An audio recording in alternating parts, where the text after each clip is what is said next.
Hello, good morning, everybody. How's it going? Happy Sunday to each and every one of you. Welcome to another trailer day. Now, I'm going to be honest, I don't have as many up and coming and new and hyped prepared trailers as I typically do when I start one of these. Instead, I'm focusing on, I don't know, I feel like I'm really out of the loop currently. I feel like I don't have my finger on the pulse of the video game industry, which, I mean, mind you, how can you? It's constantly changing.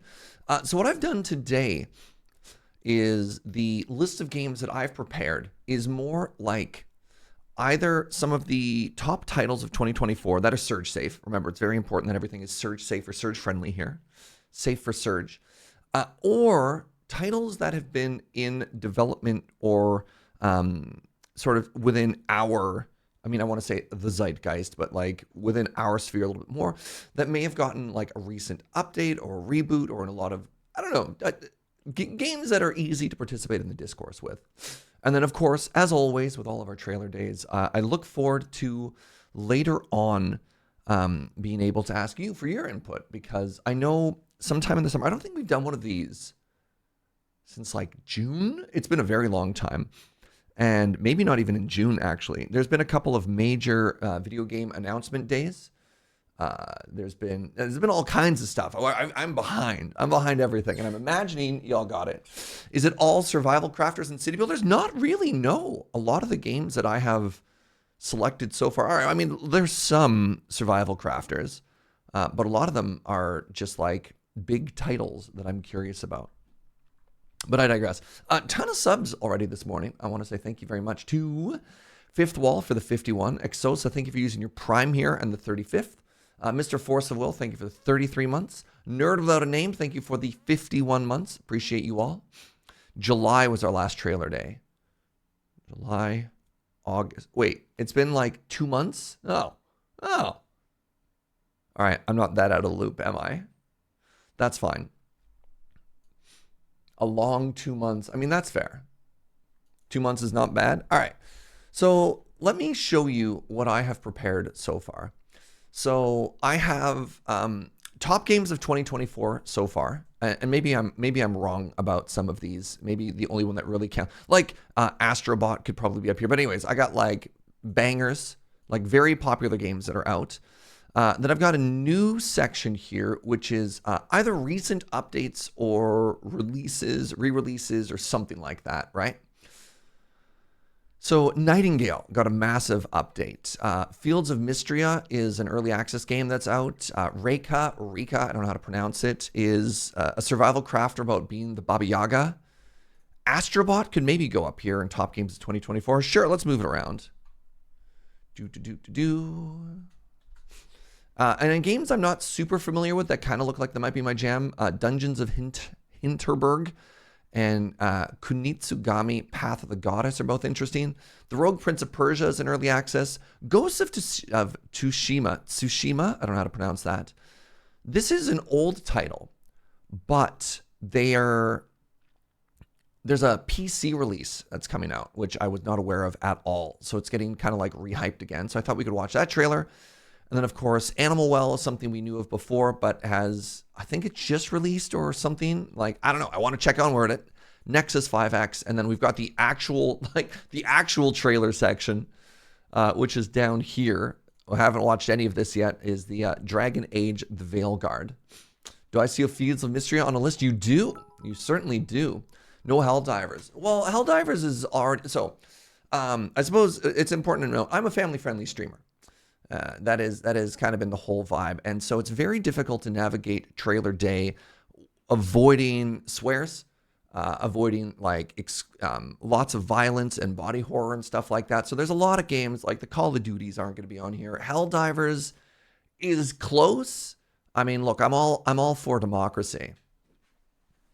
But yeah, there's a lot of the games that you'll see missing there are the, what I like to call the bang bang beep beeps, right?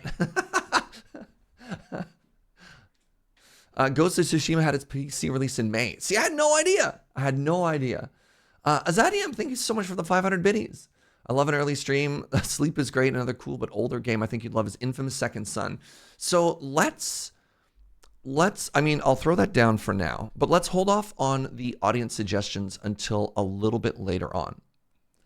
But we'll throw this down. And then again, when we do get to the audience suggestion portion,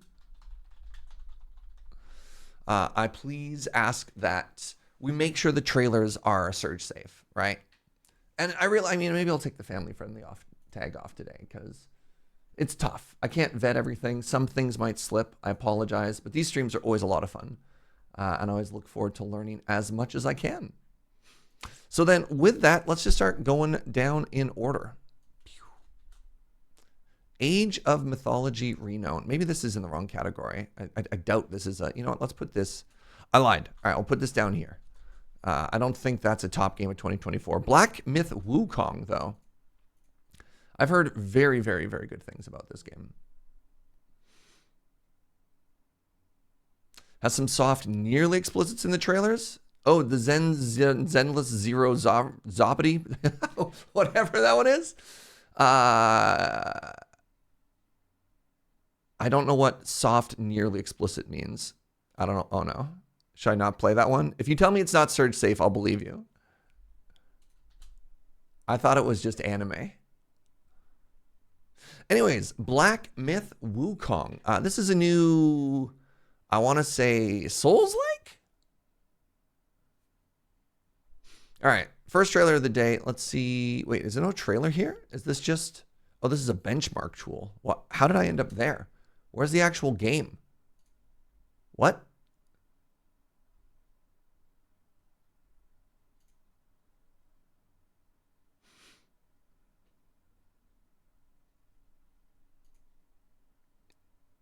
Is this one too violent? I hope not.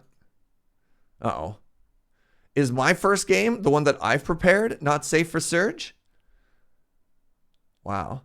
650,000 reviews. Overwhelmingly positive. This one is safe for Serge? Or are you saying it is not safe for Serge?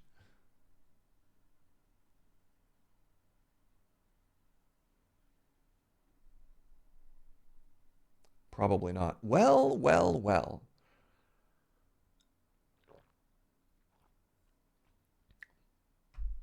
It's one of the two. All right. You know what we're going to do here? We're going to remove this. We're just going to pretend I never made this category.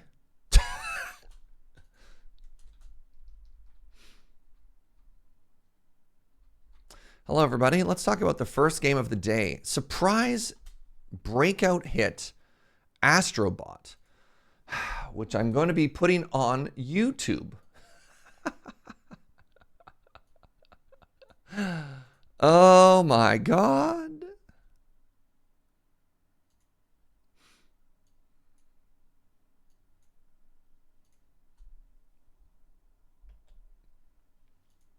Oh wait, if I'm not signed in, then I don't get to use my brand new YouTube Premium.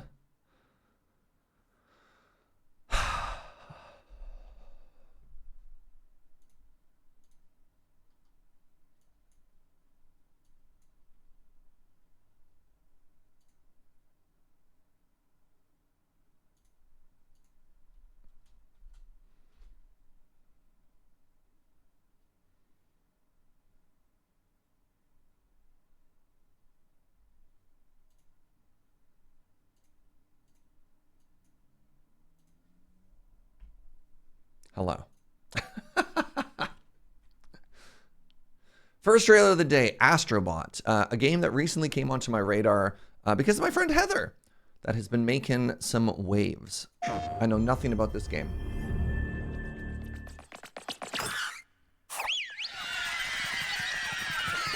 Oh no, it's cute.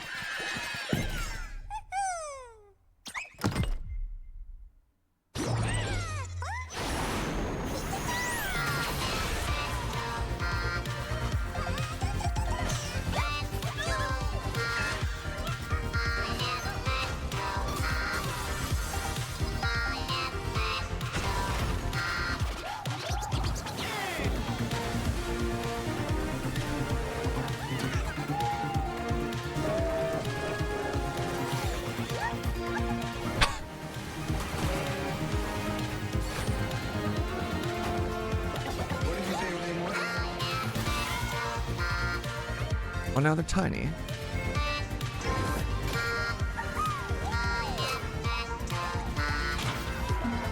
Ooh.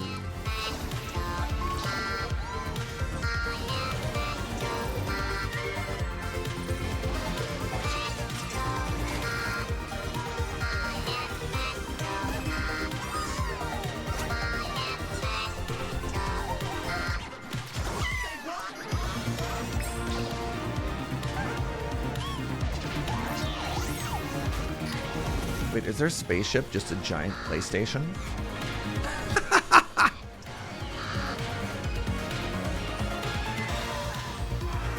Huh.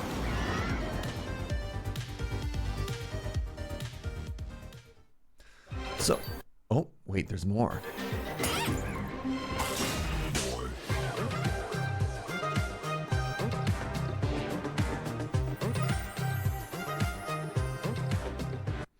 All right, so correct me if I'm mistaken. What is the name of that genre? Is that a, like, Mario 64, the old Spyro games? Is it like an explorer collector? Action platformer? But not just a platformer, because, like, the goal is also to collect items while you're doing it, right? A Mario-like? Because I'd call the original Mario more of a classic platformer, right? Puzzle platformer. But when your goal is to go around and do exploration within the level to, like, find stuff, there's both a win condition to complete a level, but also an element of you got to catch them all, right? Find all the stuff. So yeah, Astro Bot is a celebration of PlayStation IP. And so all the weird little bots you're getting are popular characters from the other franchises and stuff like that. But also just like a very tight sort of exploration thing.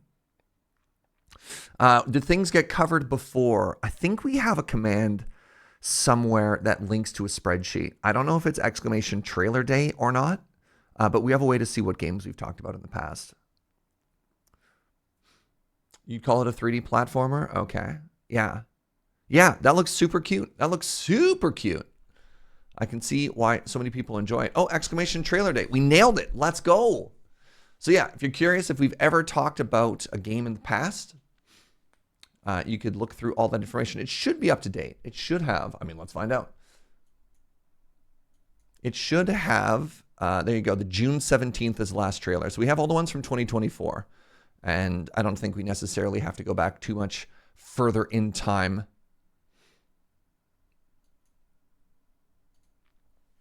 All right, Age of Mythology Retold. I can guess as to what this is, but I'm not 100%. So Age of Mythology is a beloved, is this a 4X? Or is this more of a, like, Age of Empires 2 style strategy game? From the creators of the award-winning Age of Empires franchise, Age of Mythology Retold goes beyond history. So this is an RTS, okay. Release date, September 4th. Oh my goodness, we're like bleeding edge with this one. Oh my God. It's Age of Empires, but with magic. Young hero, the gods have taken an interest in your odyssey. Try not to disappoint us. The first Age of Mythology was released in 2002. Interesting. 22 years ago. What power you wield, or what creatures you unleash.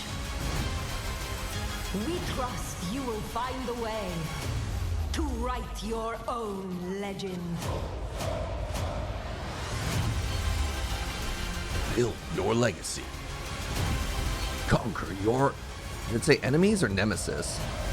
Discover a new age of mythology. Calling it right now. Oh. Call upon the gods.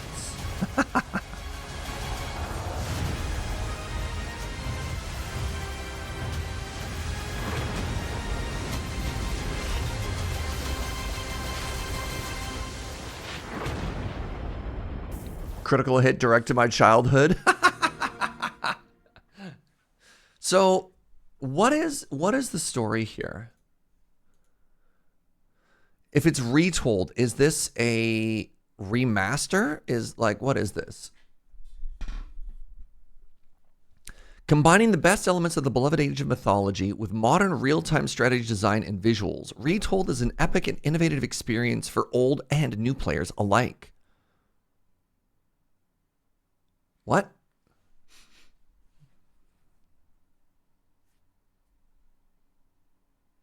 So I still don't know if this is a brand new game or a glow up. I guess it doesn't really matter. I think it's a remaster with new stuff added. Okay. Definitely a remaster. Okay.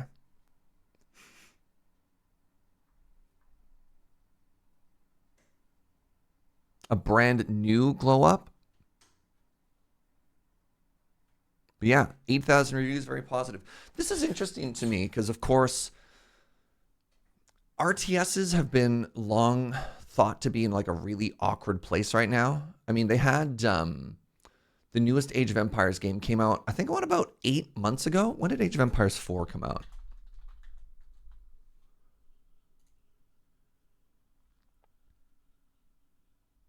...2021 was the anniversary edition of Age of Empires 4.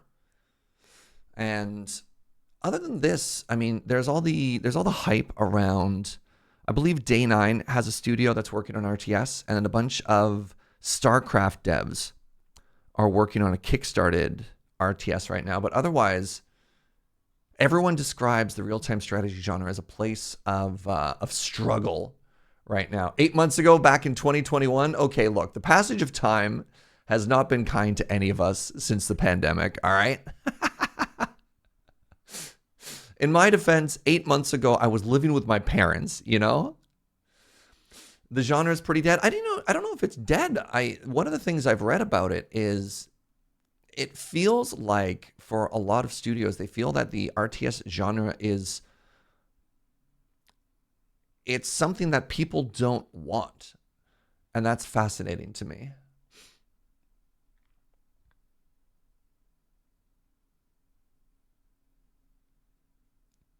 I mean, I don't know. I don't like calling something dead. 3 weeks after a game release, most people have happily bought the game. It's highly reviewed, but you know, only 25% the number of people are playing. LMAO, lol, this game is dead. It's I don't know. I find that entire discourse to be extremely toxic. So I don't know. We'll try and avoid that as a descriptor. It doesn't mean anything. Dead in days. Yeah, sure. I don't know. It is now the 1,668th day of March 2020. Sure. RTS is something people have for nostalgia for, but no desire to play, maybe? I feel like I've seen more upcoming RTS games in the last 6 months than I have in the last 3 or 4 years. That's probably fair, too. I've been trying to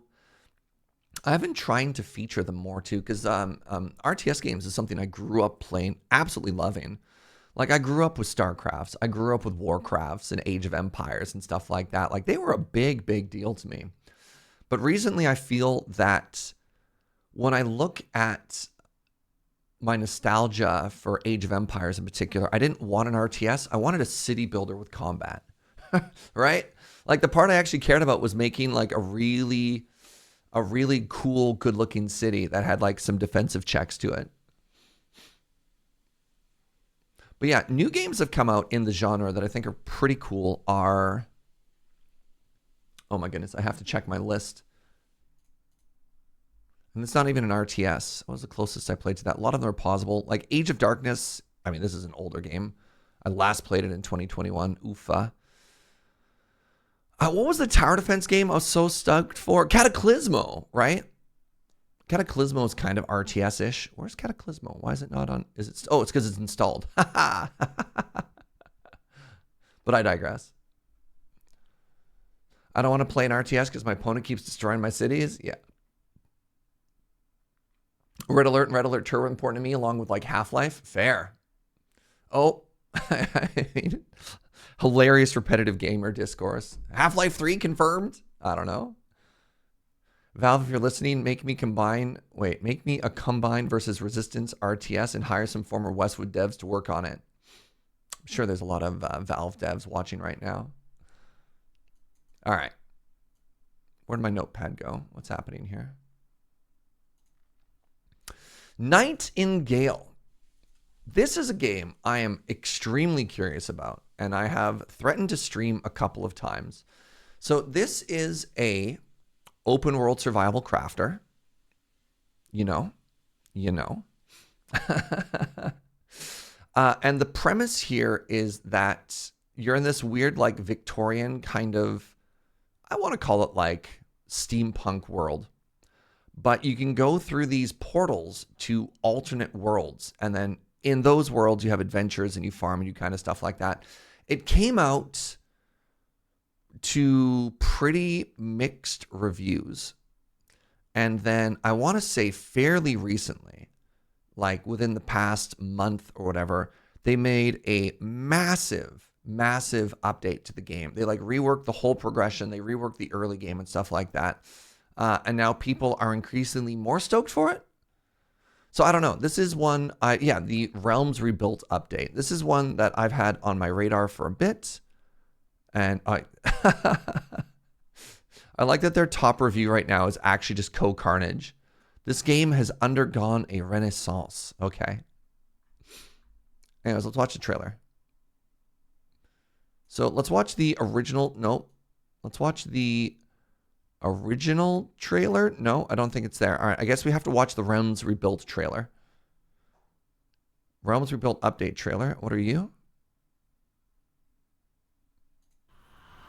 Let's go left to right here. Hi, this is Neil, the art director from Inflection Games, and I'd like to welcome you to Nightingale, Realms Rebuilt, our most ambitious update yet. Whether you're a seasoned realm walker or stepping into this magical world for the first time, this video will guide you through all the exciting changes and new discoveries that await. Before diving into the new adventures, it's important to mention we've overhauled the game's opening. Based on your feedback, we've streamlined the onboarding process to get you into the heart of the Realm Walker experience faster, while still providing key tutorials to help new players settle in. Realms Rebuilt introduces an all-new campaign storyline that serves as the backbone of your journey. You'll begin by reawakening the Ancient Crossways, a hub of ancient portals that lead to a series of handcrafted stories. I mean, at the very least, this game is beautiful. Each of these realms offers a distinct narrative with unique quests, challenges, and enemies. From gravity-torn deserts to corrupted forests and beyond, these storied realms are richer than anything we've created before. Each of these realms culminates in a new site of power, completely reworked dungeons where you'll face unique bosses. These are designed to test everything you've learned and mastered throughout your journey, pushing your skills to the limit. We've also refreshed the existing procedural realms to provide a great opportunity for hearts. It wouldn't be a survival game if you didn't have trees to chop. Survival in the Feywilds hinges on the strength of your arsenal. The shortbow offers rapid-fire capabilities for close to medium-range encounters, while the longbow excels in long-range precision, making it ideal for sniping unsuspecting prey. To further refine your combat options, we've also introduced new tiers across existing classes, allowing each one to evolve. It's the same bow, but blue. Magic has also become more deadly with the introduction of new spells that become available from the very first moments you step into the realms. Unleash Immolation to hurl blazing fireballs in 3 different sizes at your enemies, or try out Fion's Wrath, because nothing says you're in trouble like getting smacked down by a giant fish. Enhance your combat strategy with 10 new charms that can now be added to all equipped items and weapons. For example, the Charm of the Raven adds an initial launch off of the ground to begin gliding. Manage some of the bigger fish than ever. With an updated consumables system, allowing access to up to 8 via the new Q radial menu. Press Q once to consume the first item, or hold down Q to quickly access your other consumables. Along with this change to the menu, the hotbar now provides slots for 7 main hand items and 3 offhand items, reducing the need to Game got a real big update. Very recently told an Audible holder. Yeah, like within this month they had a massive rework. Brings improvements to estate building, offering players greater creative freedom. The build limit has been significantly increased, enabling the That's a construction big of build. largest Yeah, structures no and kidding. placement of more objects in the world.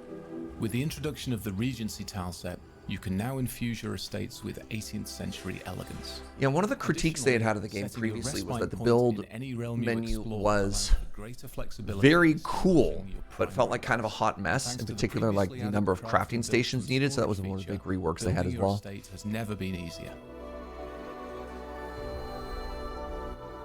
The new This menu progression tree specifically, gives you yeah. direct control over unlocking recipes as you gain essence, aligning your growth more closely with in-game accomplishments. Augments have been reworked to make them more beneficial. They're no longer required to unlock recipes, but instead provide powerful bonuses to your crafted items or increased yield from refinement benches. And for those who place a high value on fashion, the new Glamour Station lets you transfer stats. You have a friend who to worked gear, on this. That's allowing cool. you to maintain your preferred look without Not there sacrificing anymore. functionality. Unfortunately, the tale of the video This game is just industry. a glimpse of everything we've added. Realms Rebuilt is truly a game changer for Nightingale, and it's a great time to jump in. For the full patch notes, check out our Steam page, and we invite you to join us on Discord to connect with fellow Realmwalkers. Thank you for joining us on this journey through the Fey Realms, and we look forward to hearing about your new adventures. Let's watch this second trailer as well. Oh, this is cinematic version. Step forth through each portal, Realmwalker. Oh, interesting voice actor selection. With every challenge conquered, the Crossways reclaim their former glory. The visuals on the spells is really interesting, right? The like math structure Guiding you closer encompassing the magic. to your ultimate refuge. Mathemagical.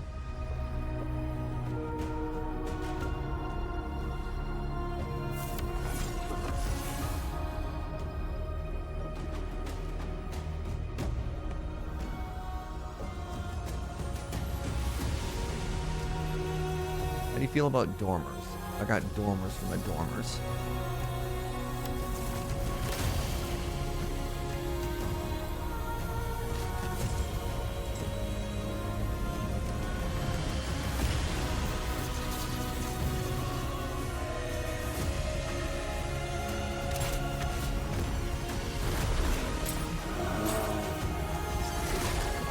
Recommend not trying to take on a weird spider bear with an axe.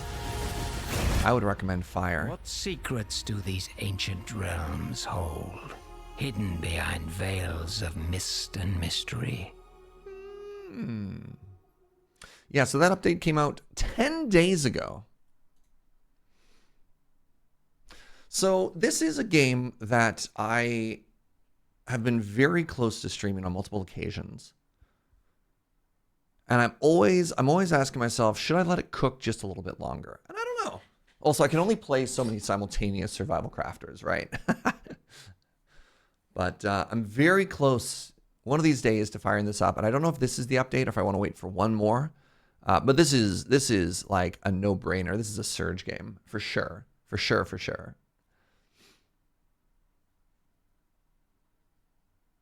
Didn't realize this game was so much building fancy things. Yeah, I mean, one of the critiques that they had is they did have sort of that. I wonder if there's an image of it. They had sort of that Valheim-ish Hi, this is crafting Neil, the table dependency thing. new charms that can now be added. So one of the issues that they had previously was you had to make these massive floors for all of the various crafting tables that you had, and that felt like kind of a hot mess trying to navigate which was for which and where they all went. And I think they also like cleaned that up and streamlined it a little bit, because it's like all beautiful set pieces, which adds very nicely to wanting to make a large build, but like, I don't know, that's always a friction point, right? You can nicely gate progress on what to do by making them build a new building every time they do it, but it gets a little bit old, a little bit repetitive.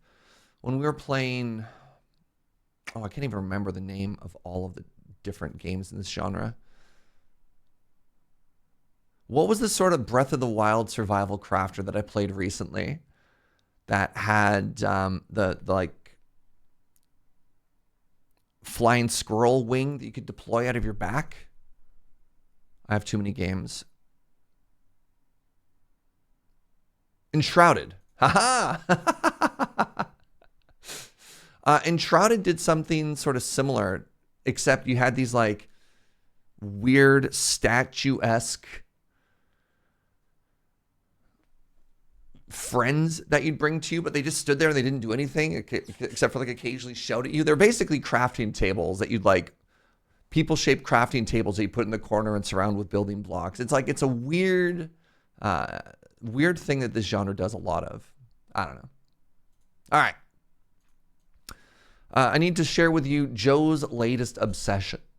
Fields of Mistria. Jojo.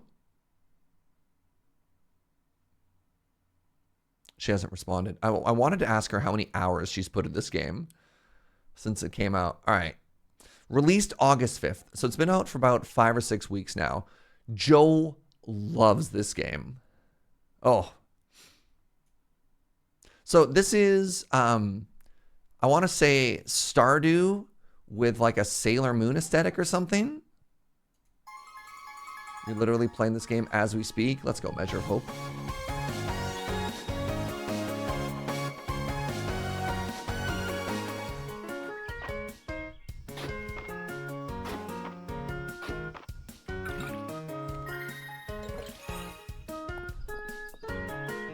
Once you've seen this as a Joe game, yeah.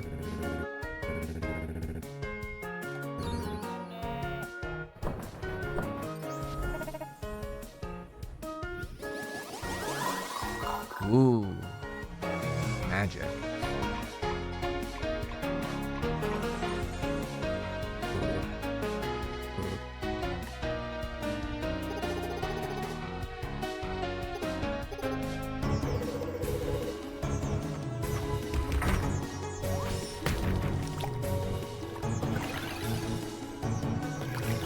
Was one of those silhouettes a bear? I have no idea. Maybe it's a dream world of magic.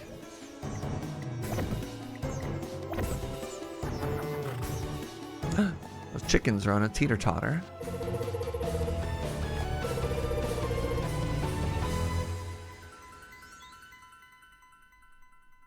Have you ever thought to yourself, man, I wish my Stardew was just a little bit more anime? Well, wait no longer.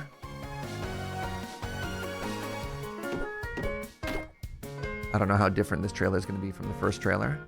It's a little different. You can put candles on a hay bale. That's a terrible idea. That's how fires start.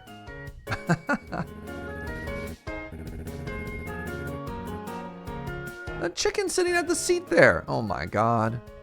There's also a bow in that cow's hair.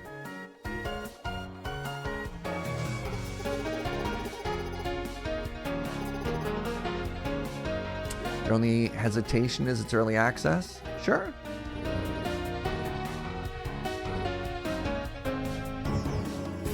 I mean, that's just game design in 2024, or game development rather. I'm mixed. I love Stardew, but I generally don't have any nostalgia for this era of anime.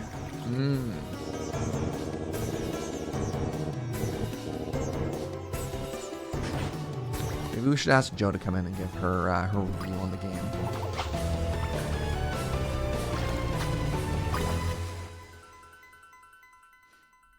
Because I'm curious about that. I'm curious, like, how important the anime aesthetic is. Oops. Like, is this the sort of thing that you just won't enjoy or whatever? I don't know.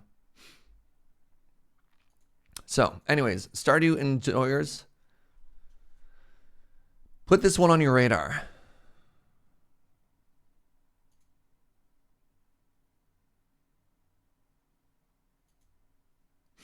All right, Measure of Hope is playing it right now. It's only got about an in-game year worth of story content right now, but it's really good. Oh, that's fair. Right. I mean, what's the storyline for Stardew is 4 years? Is that correct? That's like the grandpa arc? I can't remember. And then after that, you're welcome to keep playing.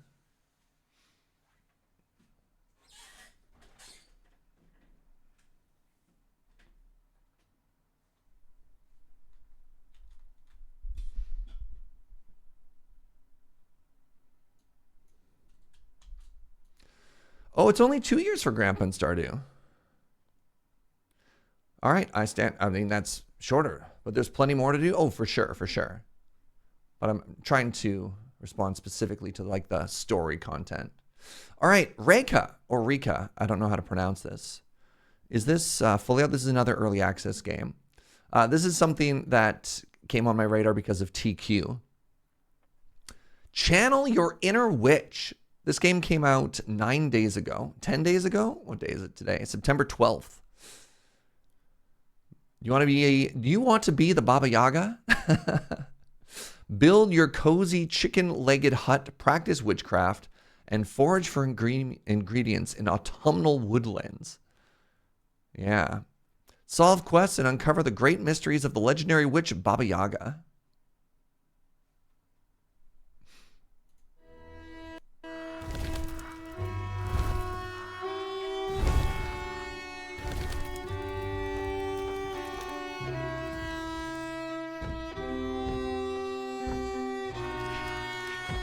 Oh, you use magic to chop the trees. Clever. Oh, and you can replant them afterwards. Ooh.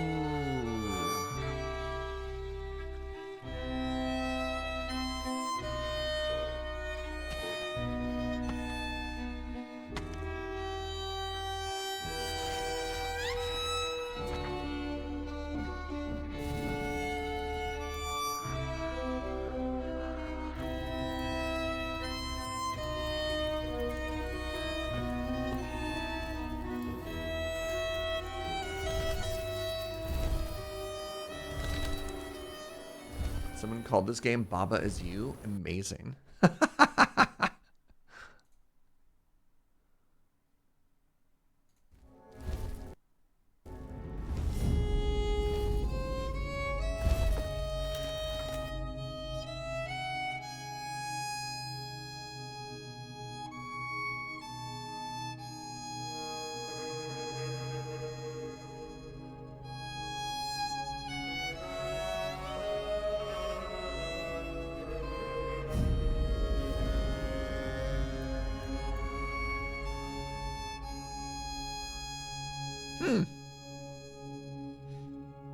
This is right up my alley. I've always felt my final form was some kind of bog witch.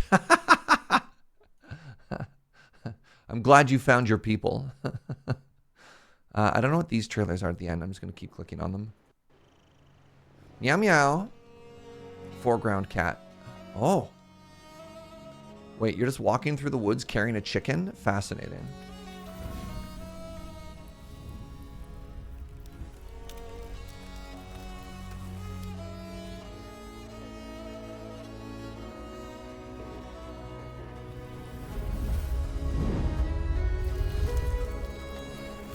I can't help but notice that that first house is actually just a barn.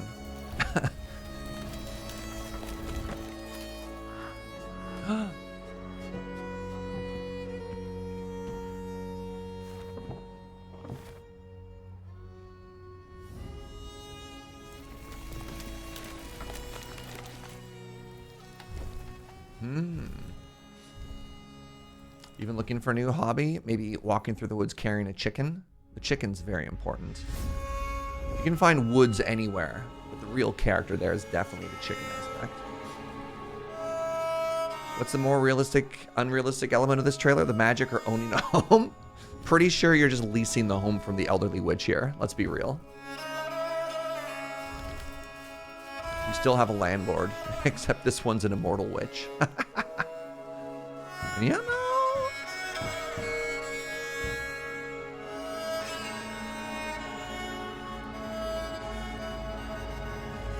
I've only befriended this home. That's fair.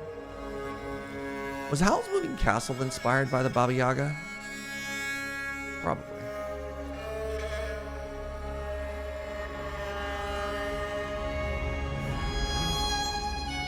Control hut.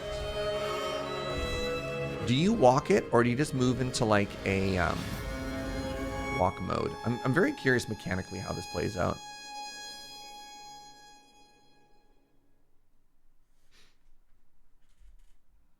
If I recall correctly, you steer it. Interesting.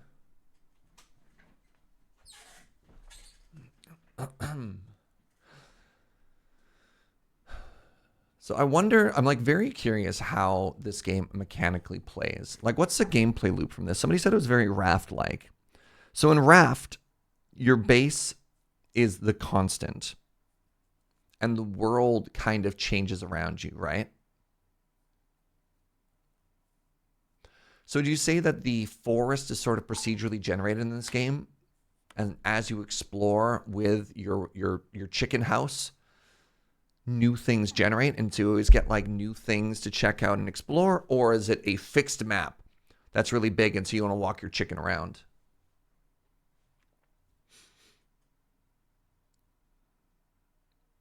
Survival crafting takes so many hours. I can't help feeling like I can't play any of these until I finish one of the 7 I'm working on. Fair. Very fair. So that's what happens in REKA. It's not constant generation, but you move between generated zones. Oh, that's cool. Interesting. I like that. I suppose another game sort of in this genre that I haven't really gone back to check out is Void Train. Somewhere, I don't know if there's a spectrum with like REKA. And I'm sorry, is it REKA or REKA? I don't know how to pronounce it, but I'm going to get it wrong, I guess. Yeah, Void Train was somewhere in this Raft REKA conversation too, of you're on your base, you build your base and you move your base through the world style of survival crafters. I guess, what was the survival horror game? Was it Choo Choo Charles or something like that? Where you're on a train and you're being hunted by a giant spider train monster thing. I guess you could also say that that game was in this genre as well.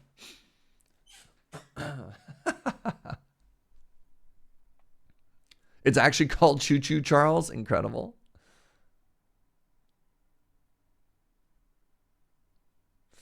I love how under the radar the old Slavic mythos is. All right. So far, nothing really new to me so far. I'm using the front half. Oh yeah, the Wandering Village is another excellent one. Man, I should see how the Wandering Village is doing. Let's actually insert that right now. How is this game doing? We did a very early look at the Wandering Village. We streamed the Wandering Village in, oh my God, almost exactly 2 years ago, September 12th, 2022. I wonder how they've done in the last 2 years. Let's find out.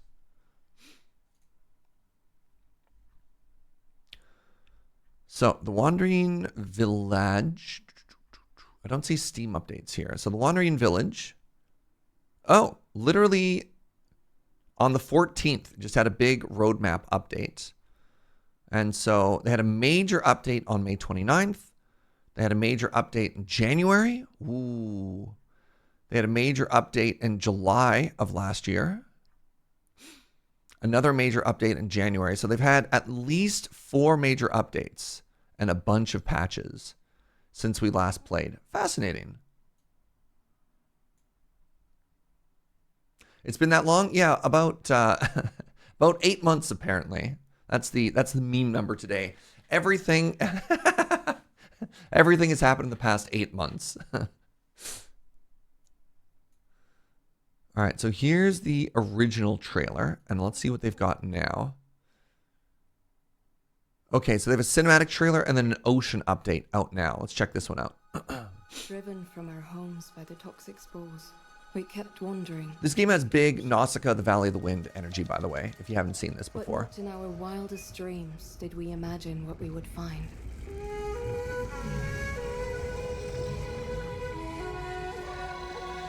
After all this time, we were given an opportunity. Oh no. Umbu? I wanted to call it Nadu.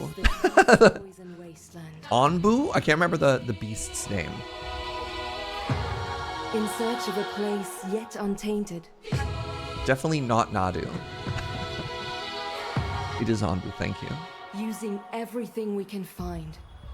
Its name is Jim? I'm pretty sure it wasn't Jim. That can protect and provide for all of us. The music in their trailer is too loud compared to the narrator. And animal alike.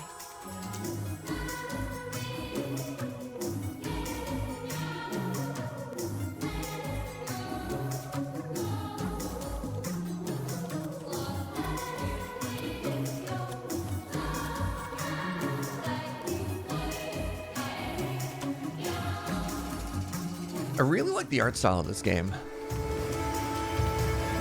It's sort of like faux 2D, 3D thing going on. We don't talk about that one.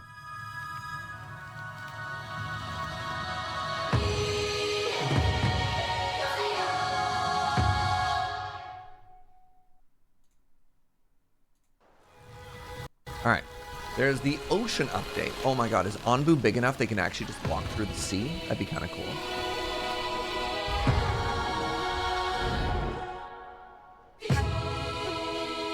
Do I watch anime? I try not to touch the stuff. But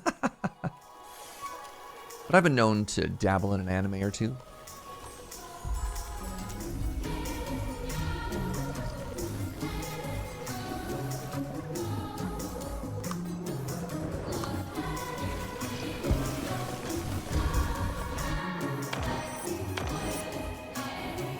Do you think the giant dinosaur swims, or is it more exciting if it's big enough that it walks along the bottom of the ocean? I don't actually know which one I prefer. So the oh, there you go. There's our answer. Look at those little leggies. There's a dog paddle. So the gameplay loop in this game. So this is a Civ game or survival game or what? I mean, I'm glad I saw this question coming. So it is a city builder. It is a survival city builder. So Timberborn is a great example of a survival city builder. It's a city builder with a fail state. So if you don't make enough food, for example, your people starve to death and they die. And then it's really tough. And so what happens is our giant dinosaur friend, you know, you start pretty low. Our giant dinosaur friend walks from point A to point B. And then you come across crossroads. And then depending on your relationship with Onbu, you actually have like a relationship meter. You have to care for your city as well. You can tell them to go in a direction or not in a direction. And you can scout out to find stuff that's coming up. And much like in Nausicaa, the Valley of the Wind, if you're not familiar with the famous Studio Ghibli anime thing, the world has become corrupted and failed, and there's these giant toxic clouds of mushrooms everywhere. And so what's happening is you walk into areas of, I'm trying to see if there's a map thing. You walk into areas of danger. I think the pink, no, maybe the pink isn't the problem. Maybe it is, I can't remember. There are dangerous areas on the map of stuff like this. And so depending on your relationship with Onbu, you can tell it to run, you could tell it to walk through it and stuff like that. And then Onbu has a stamina meter. So you can see Onbu needs to be fed and gets sick and does stuff. So Onbu will need to rest in places too. And so the other mechanic that happens as you're walking through areas, when you're in a fungus area, the fungus can start to infest your crops like this. And so your trees will become corrupted. Your food crops will become corrupted. And then so you can train some of your villagers to go around with blowtorches to like also remove the mycelium thing that comes. So it's a really interesting sort of like push and pull balance. There's no Last of Us. The mushrooms aren't like corrupting your people. Like last I checked, there's no combat. There's no enemy like that to worry about. It's all environmental. So it's the same thing as nuclear fallout games where like rad storms will come and kill your crops or pollute your water and stuff like that. So you more so have to manage their food and their health and that sort of stuff while also taking care of Onbu. It's a fascinating game. Maybe worth a revisit as well sometime soon. 2 years ago, it took us 12 hours to play through all the content they had. So that's kind of neat. All right, this game is new to me. I do not know anything about Dungeons of Hinterberg. Hinterberg? Dungeons of Hinterberg. Armed with a sword and a tourist guide, explore the beautiful alpine village of Hinterberg and uncover the magic hidden within its dungeon. Master magic, solve puzzles, slay monsters, all this and more awaits you. All right.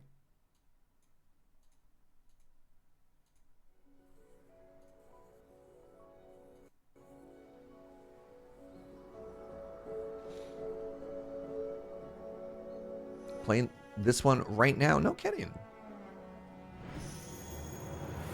Supercut 2.0. Okay.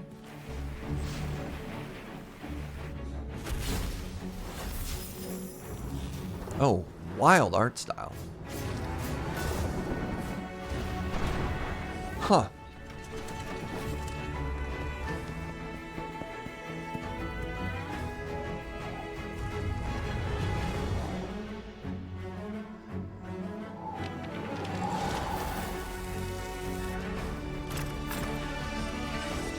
Glad they got that good kick a chest open animation. Very important. Book your slaycation? Okay. Okay, hold up.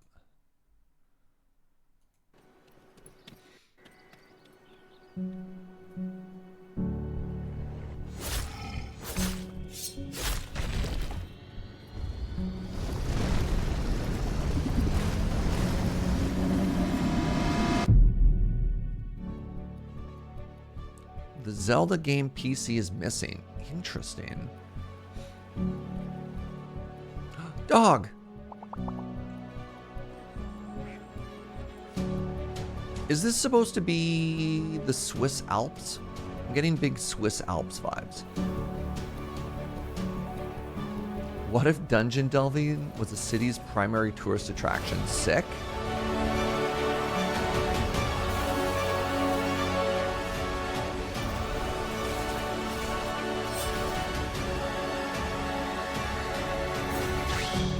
This isn't the Swiss Alps, the Austrian Alps. Okay, thank you.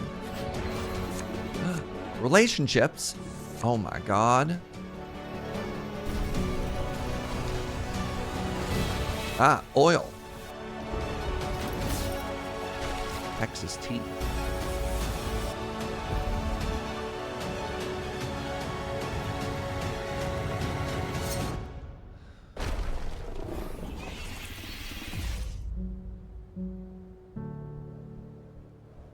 Interesting. More of that strange oil. That's probably nothing. Well, this looks delightful. How would you describe this game, chat? So, they describe it as Zelda, and not Nojlivik is like, no, more Persona. Persona is like pretty classic JRPG in that you have like summons and stuff that you fight. And it's turn-based. I don't know. I think of a Persona game as being like a turn-based. This doesn't look turn-based. This looks like it looks like a modern Final Fantasy game is kind of what it looks like, right? The art style is fascinating. What do you mean this isn't Swiss? Do the Austrians also have these horns?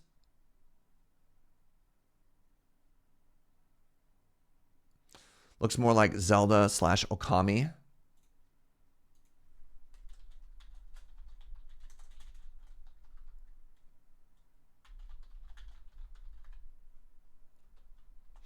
For combat, yeah, but the Persona gameplay loop is day going relationships, night doing dungeon crawl. Oh, that's interesting.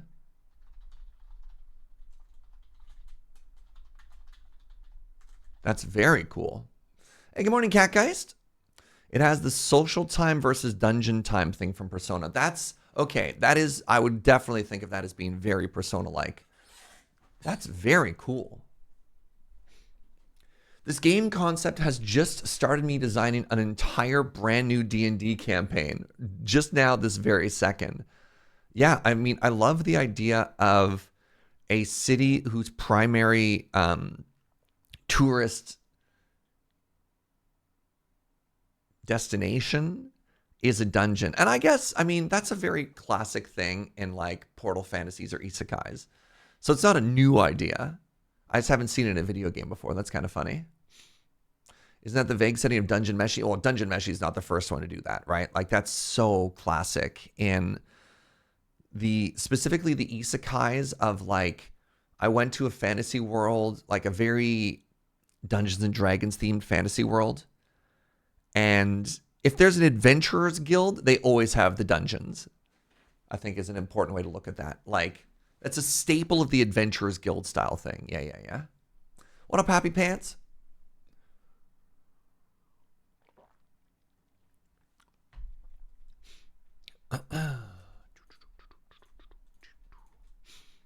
All right. Nightingale. Massive update in September.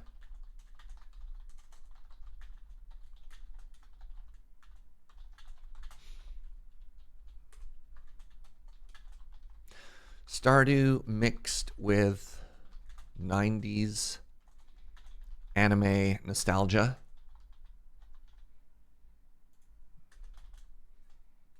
Survival crafter. Based on the Baba Yaga? Sure.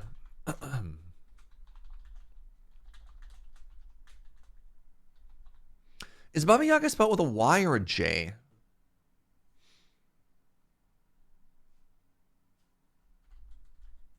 It is with a Y? Okay.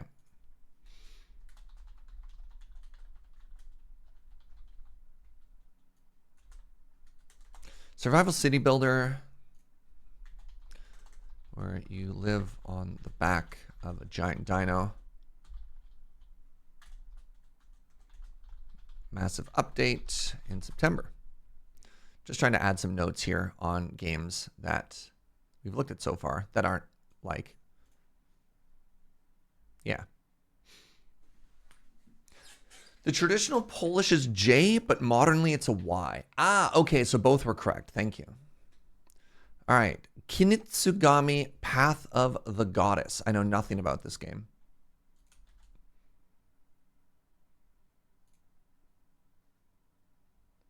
Came out in July, so it's about 2 months old. A new tale of the Kami awaits. Kunitsu-Gami, Path of the Goddess is a uniquely Japanese-inspired single-player Kagura action strategy game. I don't know what those words mean. What up, Pix? Kagura. Oh, God. I'm going to Google this phrase.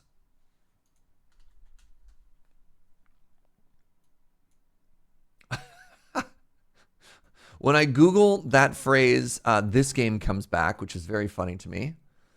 Are Kagura games any good?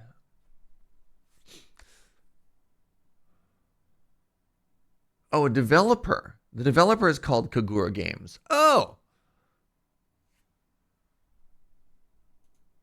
Oops.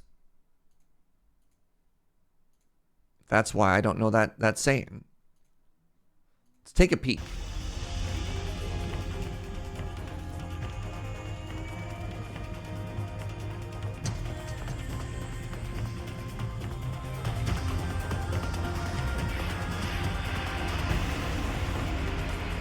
That is entirely too many fingers.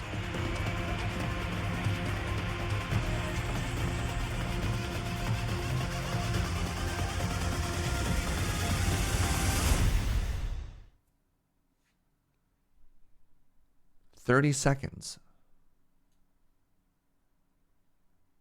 30 seconds. Okay. So developed and published by Capcom.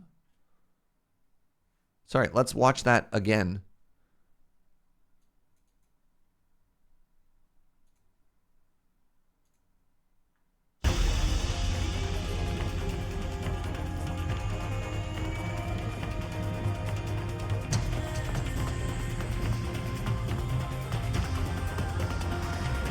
I feel like this has told us a lot about the vibe and very little about the gameplay.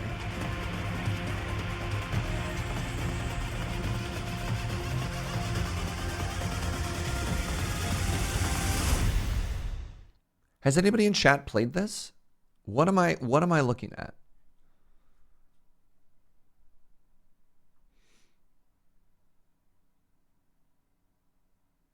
The game takes place on a mountain covered in defilement. During the day, purify the villages and prepare yourself for sundown. During the night, protect the maiden against the hordes of the Seath. Repeat the day-night cycle until you cleanse the mountain of defilement and return peace to the land. Okay.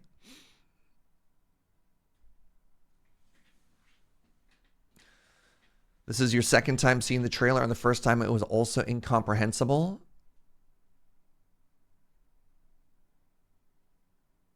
Exhilarating sword dance action. The main character, So, wields a sword to protect the Maiden of the Mountain, Yoshiro, as she confronts the Seath. Do not be intimidated by the enemy's array of attacks and slay with your dance-like sword combat. A fusion of action and strategy. So's battles are not fought alone, but with the help of the villagers, who have been bestowed roles. What placement and roles are most efficient? Where will the villagers fight? And which enemies will So focus on? Constant changes during battle will test your strategy and tactics. So some of them have archers. Okay. Oh, neat. You actually go up and like bestow them on stuff.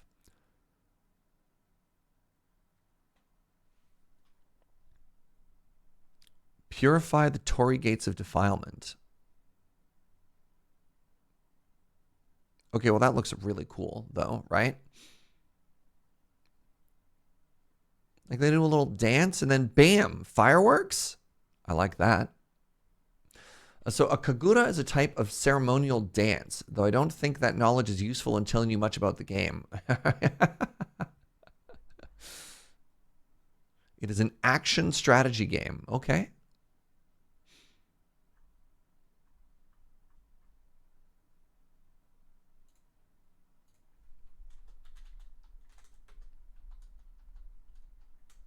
Japan-inspired action strategy game. Strategy. The new DDR? Maybe. Maybe.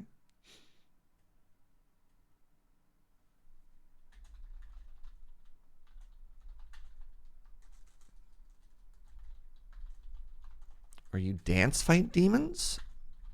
Does that make sense? Maybe.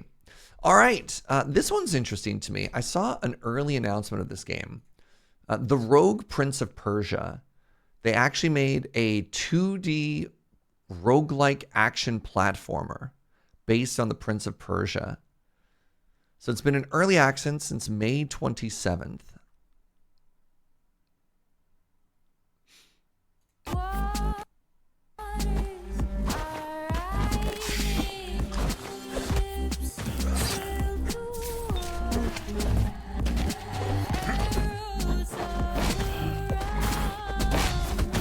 Song is kind of a banger. What?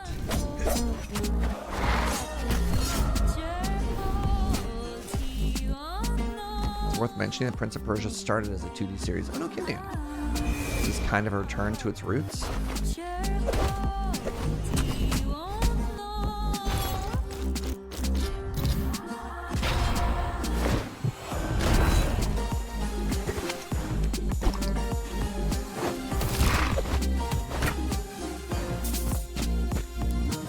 Interesting, like, time slow-mo mechanic. Oops, goodbye.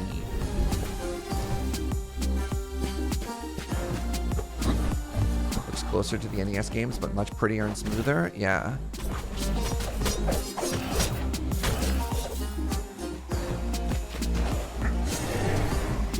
Big.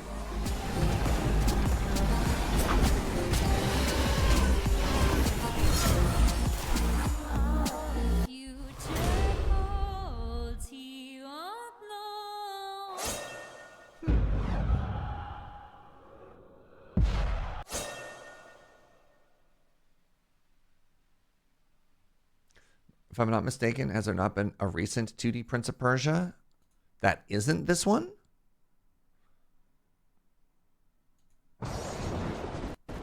Because I think they first announced this, oh God, I'm going to say about 8 months ago. I think they announced this at a Summer Games Fest maybe 2 years ago. Wait, there's another one as well recently. No kidding. All right, well, this music video, or pardon me, this trailer is much more generic video game music.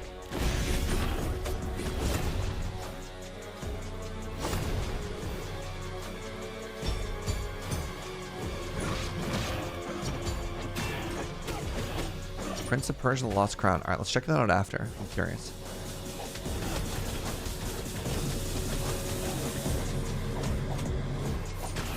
Oh. Weapons within update. Look at all those weapons. So there's also Prince of Persia, the Lost Crown. Right there. What? Came out August 8th. Hold on. Ubisoft. Evil Empires, Ubisoft. Huh. Huh. So this came out as a full release, and it came out a month ago. And then we have the Rogue Prince of Persia.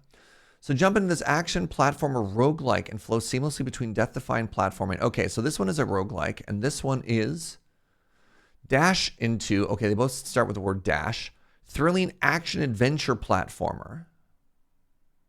Okay. Different studios, same publisher. Yeah, so this is developed by Ubisoft Montpellier. I think, isn't that the one that has been particularly in the news for bad reasons lately? And this is developed by Evil Empire. Fascinating. Anyways, let's check it out.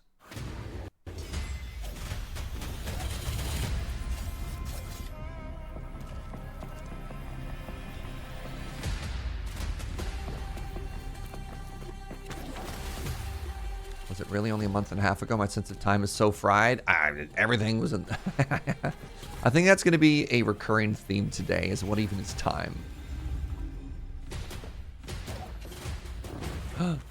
Good jump.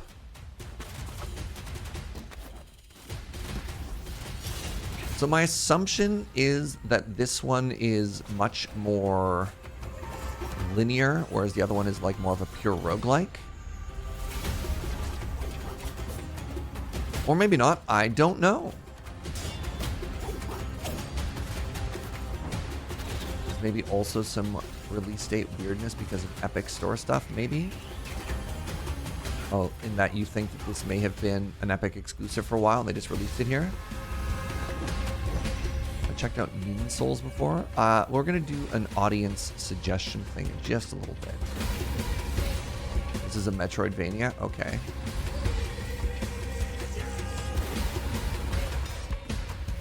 This is no roguing at all, just classic Metroidvania? Sure, okay.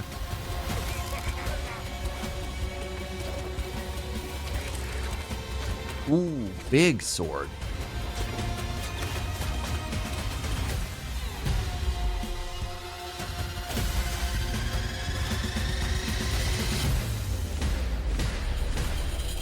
Huh. Shouldn't that be an Ubisoft original? A Ubi? I don't know why that's what I'm critiquing. Of all the things to say immediately after a trailer, Serge, why am I like this?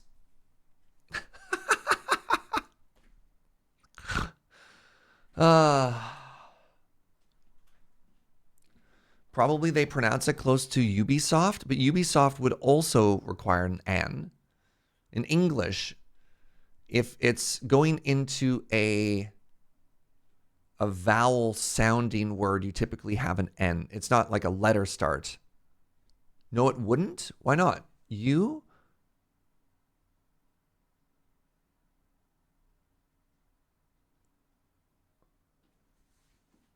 Oh, with the Y sound. Sorry. I don't know. I still look at that the way you've worded it as if it starts with a U noise. Do you say a YouTuber or an YouTuber? Okay. A university. Oh. All right. You know what? I'm sorry. I'm corrected. Right. Y is only sometimes a vowel. Yes. Sorry. I apologize. I understand now. That's a you problem. Yes. No, you are all correct. Okay. So it depends. Do you pronounce it Ubisoft or Ubisoft? Mojang or Mojang? Interesting. Okay. I understand what you're saying now. I will take the L on that. We corrected a Serge pronunciation? No. My pronunciations are perfect.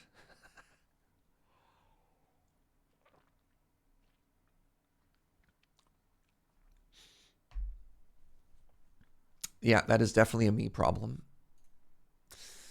Prince of Persia, The Lost Crown. Fascinating. All right.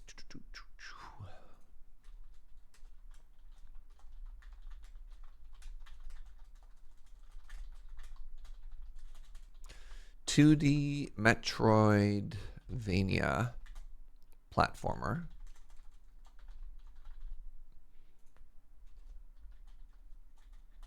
.2D roguelike. Roguelite. Roguelite. Action platformer. No, I will not get further into the definitions of roguelite versus Metroidvania, but thank you for asking.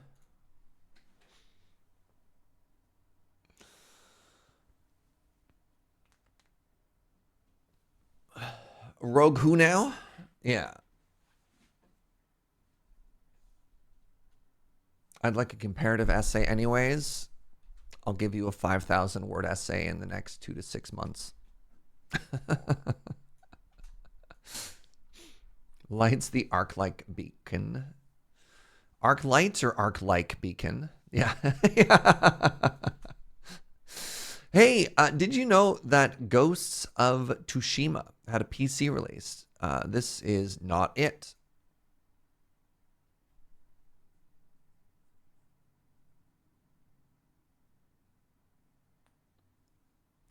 I managed to successfully parry that video game conversation. Thank you. Ghost of Tsushima PC release trailer.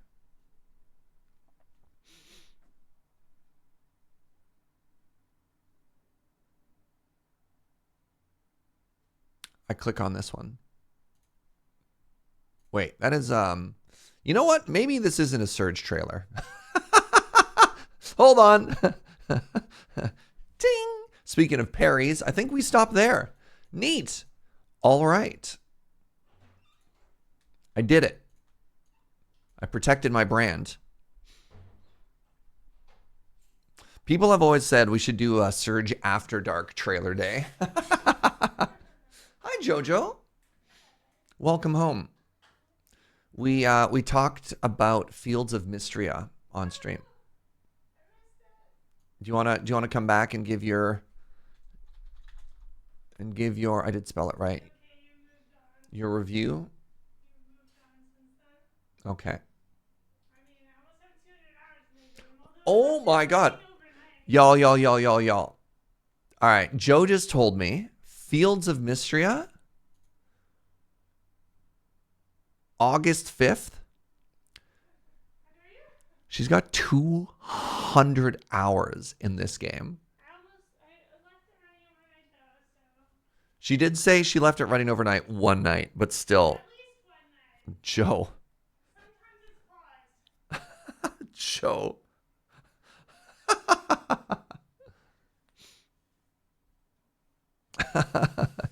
She gaming.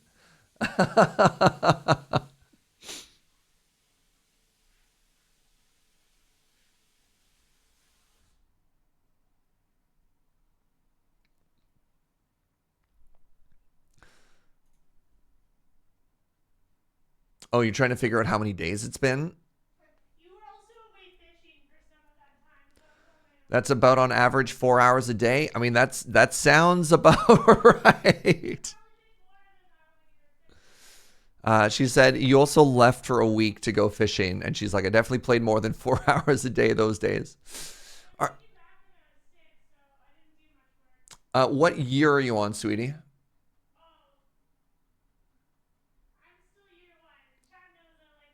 She says she's still on year 1, but that's because she's trying to get the perfect day. She recently got to her birthday and was extremely disappointed that none of the people in the village got her a birthday present. So she restarted and just grinded relationships to try and max them out so that she would not experience a birthday and not get gifts. So she's like, no, unacceptable.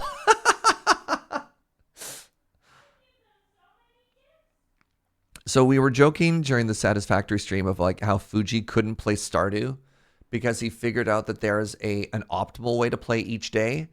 And he's just like, this isn't fun anymore. I just restart each day until it's perfect. And that is just Joe's default state. She's like, I will min-max the crap out of everything.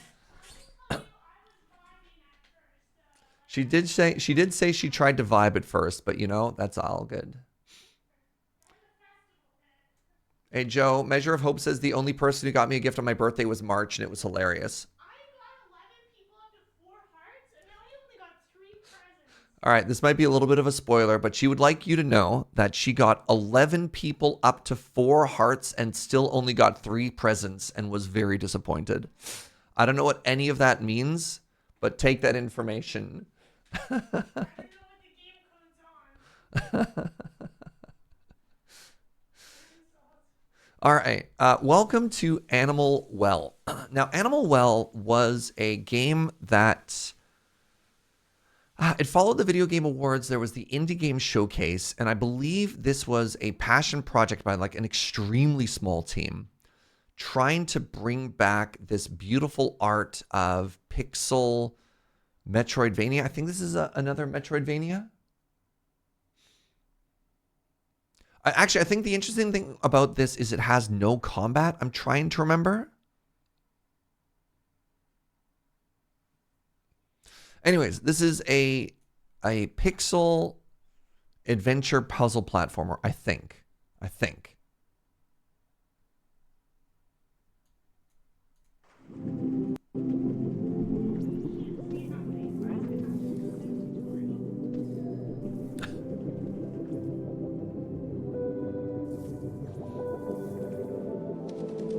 Bun.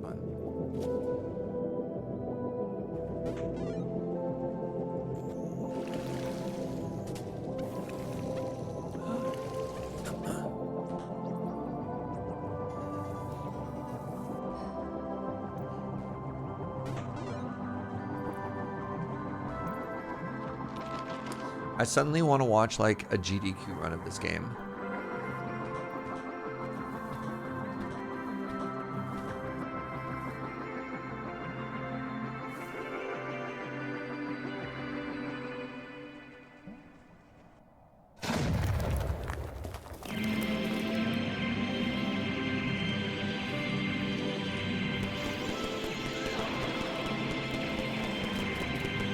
There's a lot of flashing lights.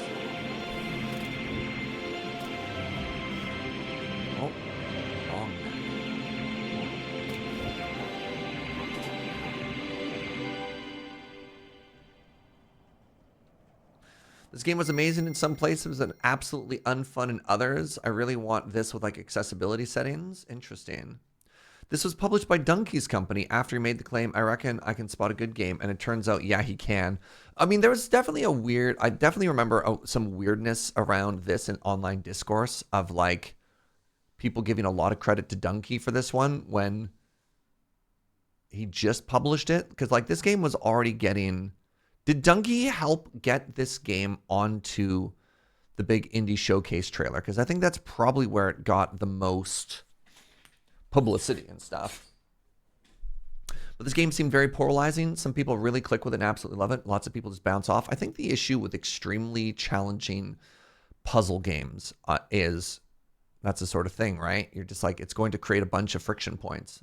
Who is Donkey? Donkey is a very popular video game YouTuber who started off making just silly videos, just like comedy videos of like riffing while playing video games. And then Donkey started to make video game reviews. So there's like a whole YouTube series just like Donkey reviews video games. And he's got like a very, very silly style, a very quick speaking voice thing.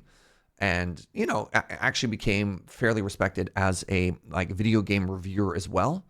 Because the people who enjoyed the games that he liked playing also enjoyed his particular style of reviewing games.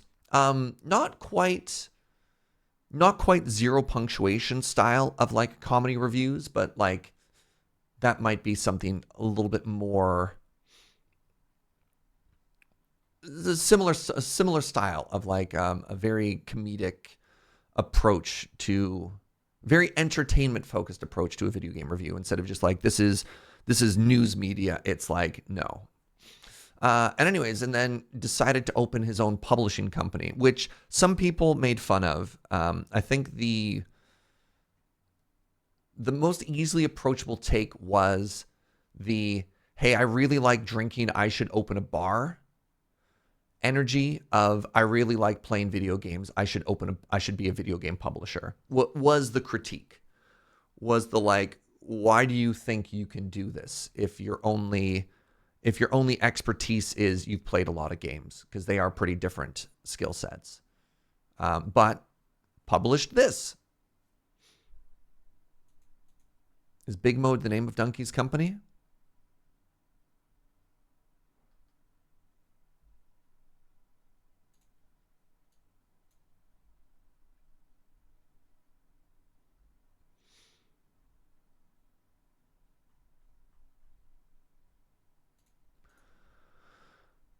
Big Mode has currently published one game, and that is Animal Well. All right. Conversely, I like beer. I'm going to get into brewing is totally a thing. Sure. I mean, obviously, there's points of commonality, right? Enough so that people who want to get into it can get into it. But, you know,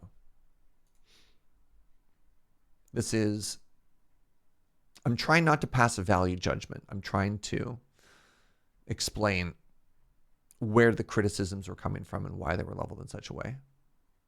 There you go. Day of the Devs. That's what it was. From Summer Games Fest 2022 is when we first took a look at that one. Interesting.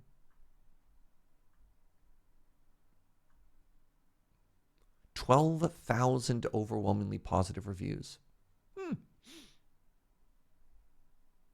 And finally, this is a pixel art puzzle platformer.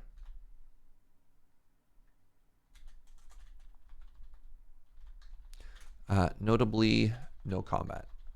I believe that's correct. It's all puzzles. I have 2 more games prepared, so start mentally and emotionally preparing yourself to be submitting some video games. A reminder, please make your suggestions safe for Serge. Hey, do you ever want to play a 4X, but in a hurry? Introducing Nexus 5X.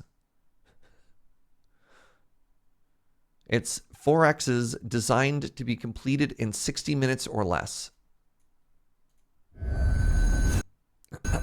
Nexus, the coveted throne of an empire that once held the entire galaxy in its grasp, lies waiting for a new ruler to wield its vast power.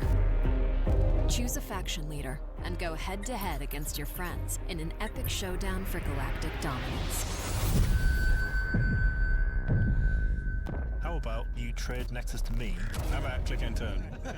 Famous last words. You can just take Nexus. Wow, that was the most insightful thing I've heard. I keep losing one of my planets, pissing me off. Grab chat suggestions. Grab the game suggestions from chat. Yes. That keeps like, Oh, did I grab suggestions from the Discord? I did not. No. Taking my planet. Didn't have your name on it. It literally kind of did. Research techs, construct starfleets, and expand your empire across the stars. Make pacts, negotiate deals, and backstab your rivals. Orders understood. Go to war and come out on top to be crowned the undisputed Emperor of the Galaxy.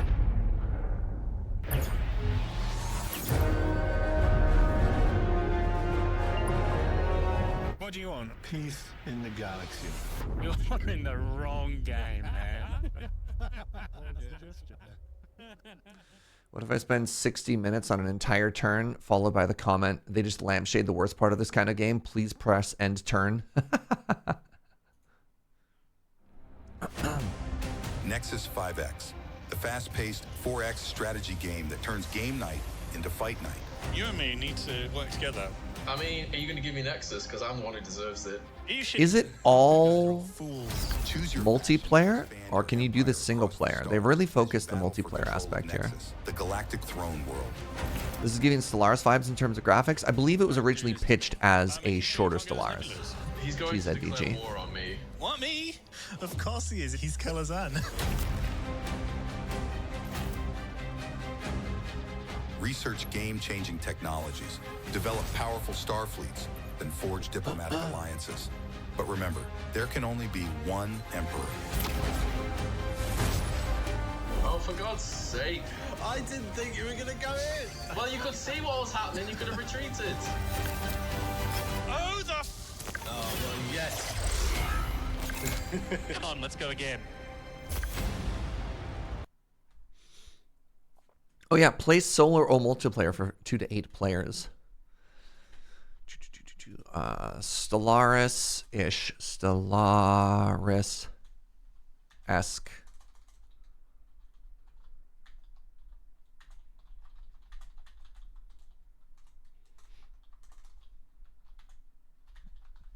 Stellarish.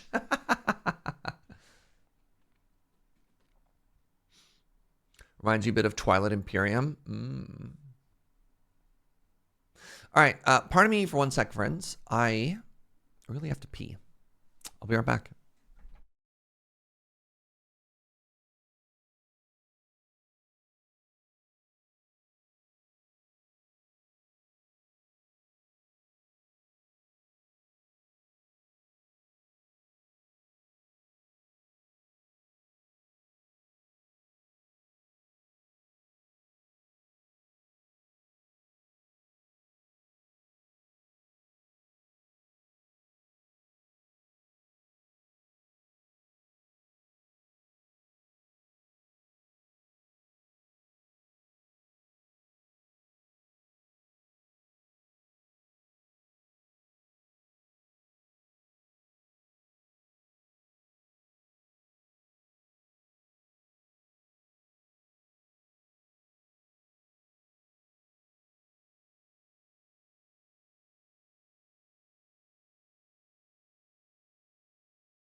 What up, y'all? How you doing? We back. All right. I want to watch the Dragon Age The Veilguard trailer.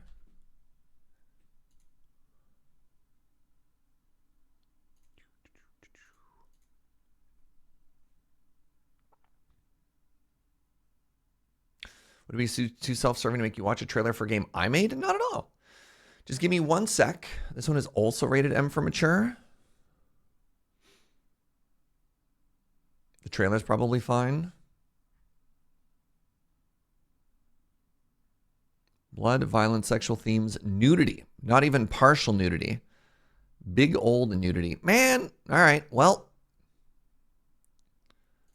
Parried.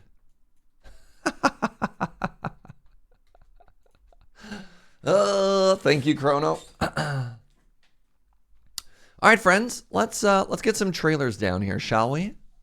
Start hitting me with your suggestions. What should we watch? Games that you think I'll like, games that you'll like. The only rule is, please don't give me links. Just give me the name, because then I just type it in here. But thank you. The goal that we're looking for is what's on the list, what you can see in front of you. The goal here is new games, right? We're not looking for things that are too old. Hoping for things in either that have already released in 2024 that we may have missed. Please, no memes. Don't meme at me.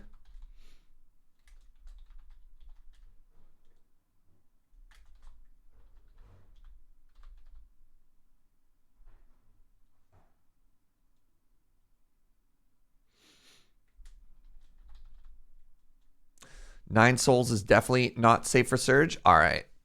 Belated. Thank you. Yeah, we want to make sure the trailers do not have... I mean, it's fine if the trailer is fine, we good. If the trailer is fine, it's fine to watch it. If the trailer is like super violent or has swears or anything like that, that's the big one.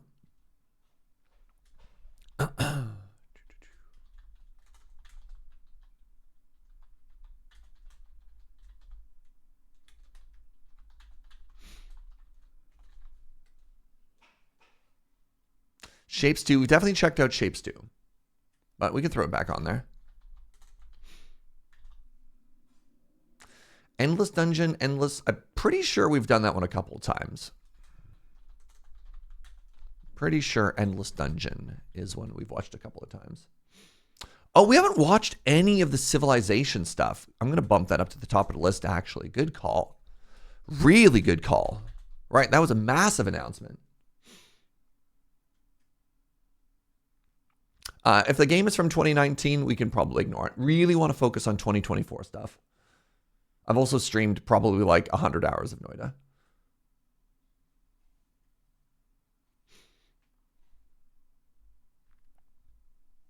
Legend of Zelda, colon, Echoes of Wisdom. Interesting. The Fable trailer, I believe, is full of profanity. With, I'm pretty sure that trailer just has swears in it.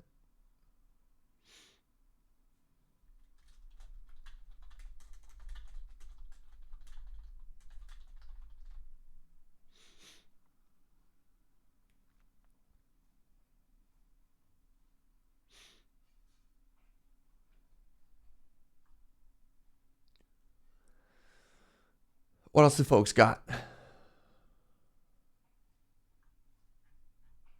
I saw somebody, it also has Richard Iota, so it's fine. I mean, I just don't, I'm trying to avoid the swears. Concentrating so much on the violence or nudity, I forgot about the swears. I mean, Max was recommending I check out, I think it's called Abiotic Factor, which is this like very Half-Life inspired survival game as an October game. And they were like, yeah, I'm pretty sure the violence is fine and all that stuff. And I watched the trailer and there's just like straight up an F-bomb. And they're like, I'm sorry, I'm just so desensitized to profanity. I was just like, come on. Oh,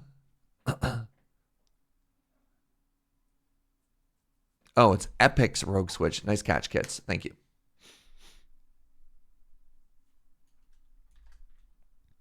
Guild Wars 2 has a new trailer coming out too. It's really funny.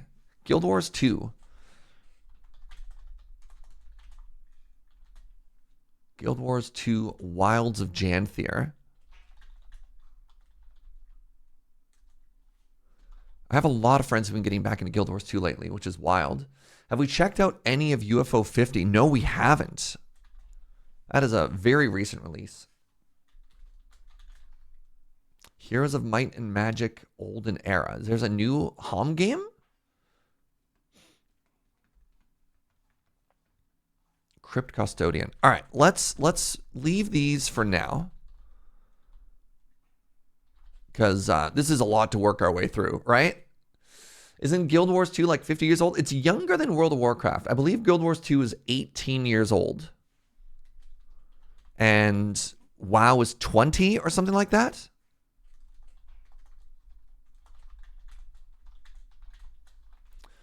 Heroes of Might and Magic. Olden Era. Interesting.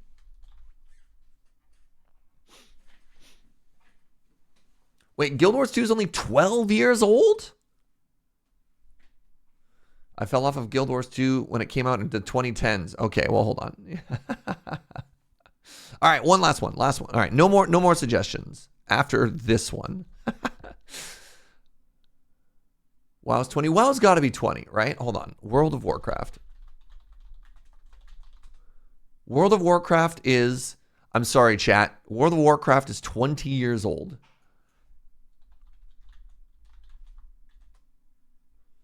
And Guild Wars 2 is only 12. Huh.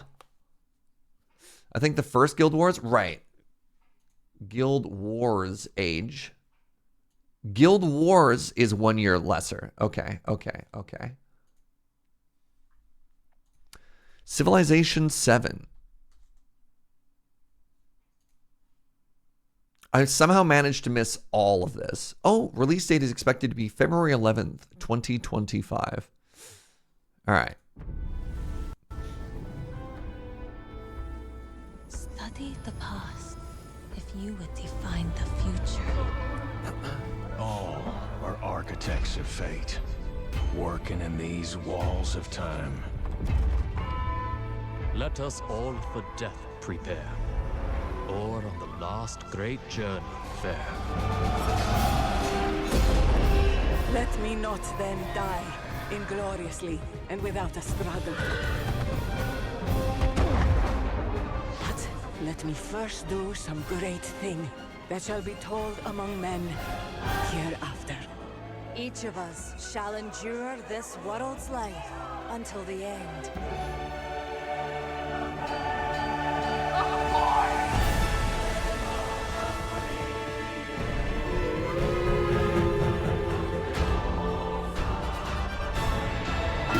Your names shall not be lost.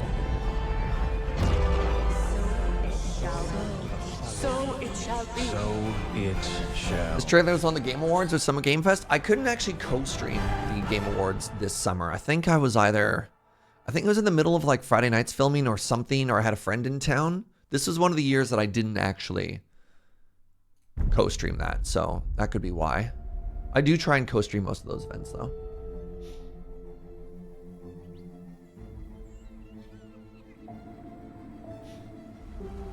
I stopped paying attention because my brain was like, oh no, it's an ad. You're like, yeah, this whole stream is an ad. I got bad news for you. So apparently they've made some really interesting changes in Civ 7, and I'm curious how it's all going to work out. So they took a page out of Humankind, and you don't play one civilization the whole way through. You do these like weird like branching changes now. I'm very curious what that's going to look like.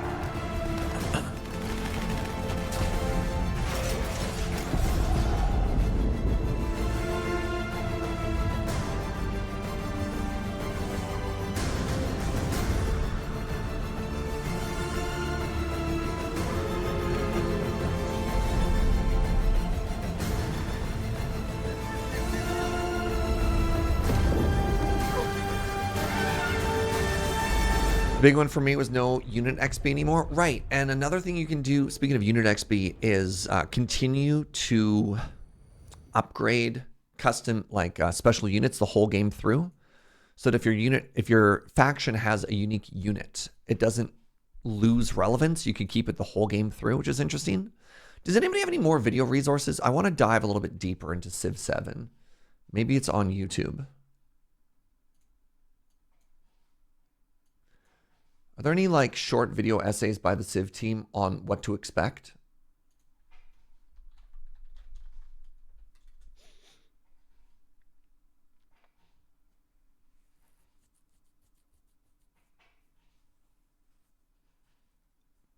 I'm going to try this IGN video.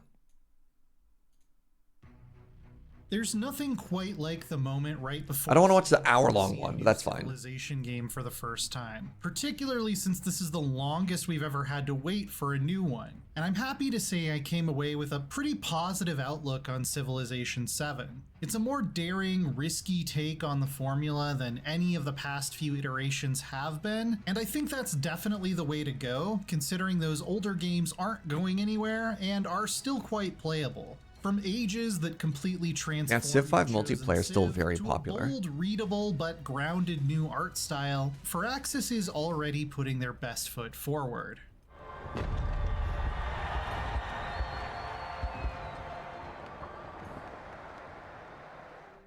The historical 4X space has gotten a lot more crowded since Civ 6, and it seems apparent that Firaxis has been paying attention to what others dipping a toe into the genre have been doing. That leads us to the biggest single Civ 2 change goated? Civ 7 is introducing. Like in 2020's Humankind, you won't be playing a single civilization for your entire campaign. The radiance of the new world came into being bathed in nectar.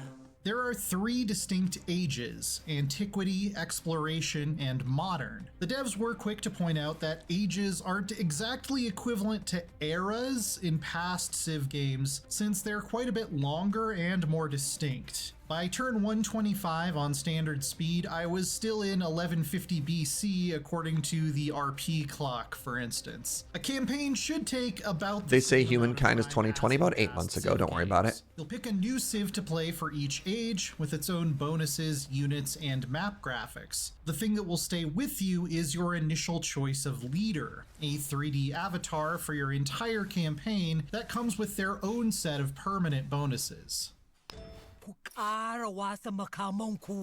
The leaders themselves remain visually consistent throughout the ages. You won't see Hatshepsut in a pantsuit in modern times, for instance. And interesting. I was actually wondering if they're going to be in a pantsuit. Hatshepsut's bonuses synergize well with those of ancient Egypt, so you'll have some incentive to match a leader to their historical civ if you're min-maxing, but you can play her as the leader of any of the starting antique civs. After all, you might be finishing the campaign as the United States, so there will be some mixing and matching regardless. Sed tandem edificabo marmoriam urbem ubi ante alateres. Firaxis is also taking the opportunity to include some leaders. All right, go into this with an open mind, Serge. Go into this with an open mind. Figures this time, so we don't end up with just the exact same cast we've seen over and over. So the leader is no longer tied to a starting country or nationality. I guess I can't. Wow, that one's tough. I'm trying to be cool with that. That's so weird. I wonder why that is. Like, why decouple that as well? Because you have the starting leader, sure, and then you can go in like very different directions with it. Ben Franklin, Emperor of Ancient Greece, I guess.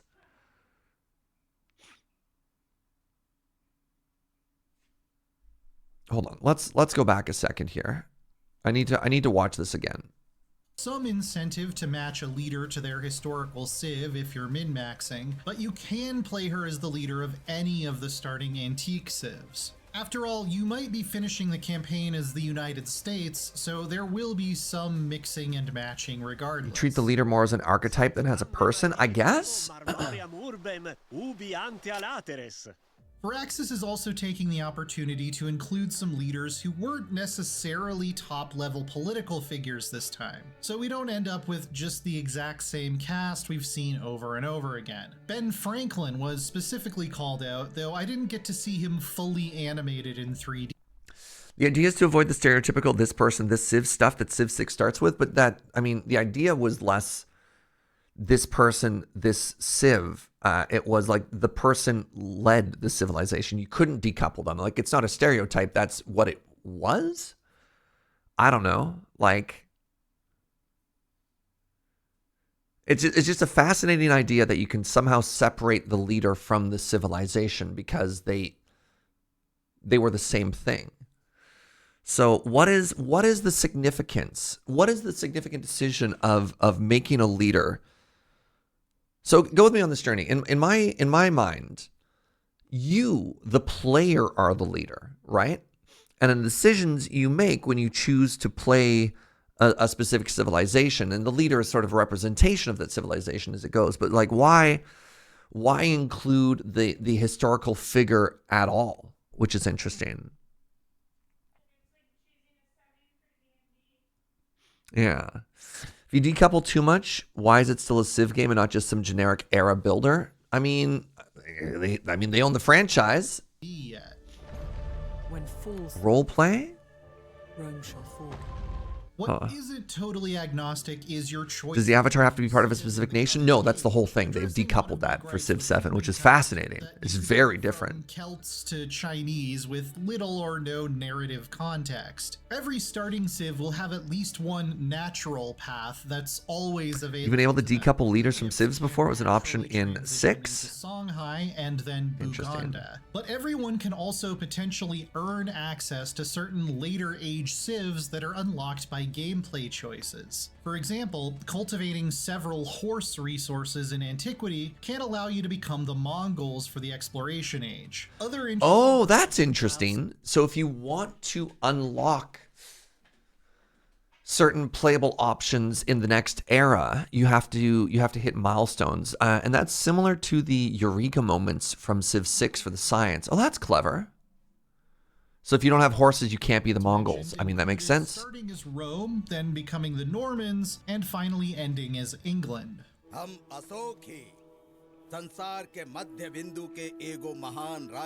Transitioning between ages will come with a period of crisis, and I got to see just the beginning of one. Oh, right. So the crisis system is really interesting. One of the main goals that Civ 7 has set out to do, and I love this. I love this. Is they want you to finish a game of Civilization.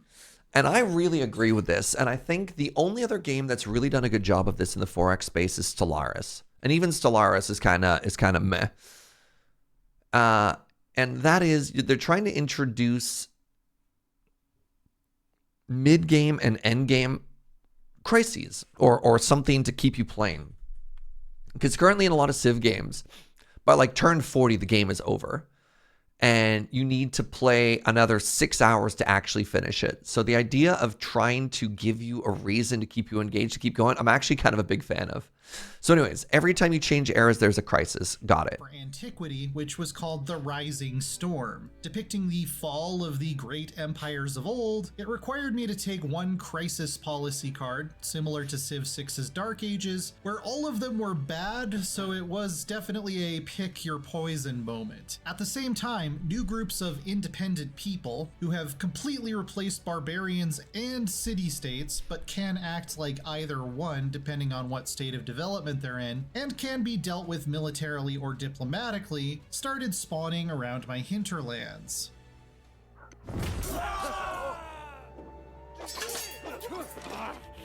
Transitioning to a new age doesn't only give you new mechanical Caesar shredded. Lead designer Ed Beach used the city of London as an example of how you build cities in Civ 7. Comparing maps of Roman London to medieval London, very little of the former city is left standing. And the same is true if you compare medieval London to modern London. Huh. Civilizations I did not know that. built over the ruins of the past. I did not. Sorry.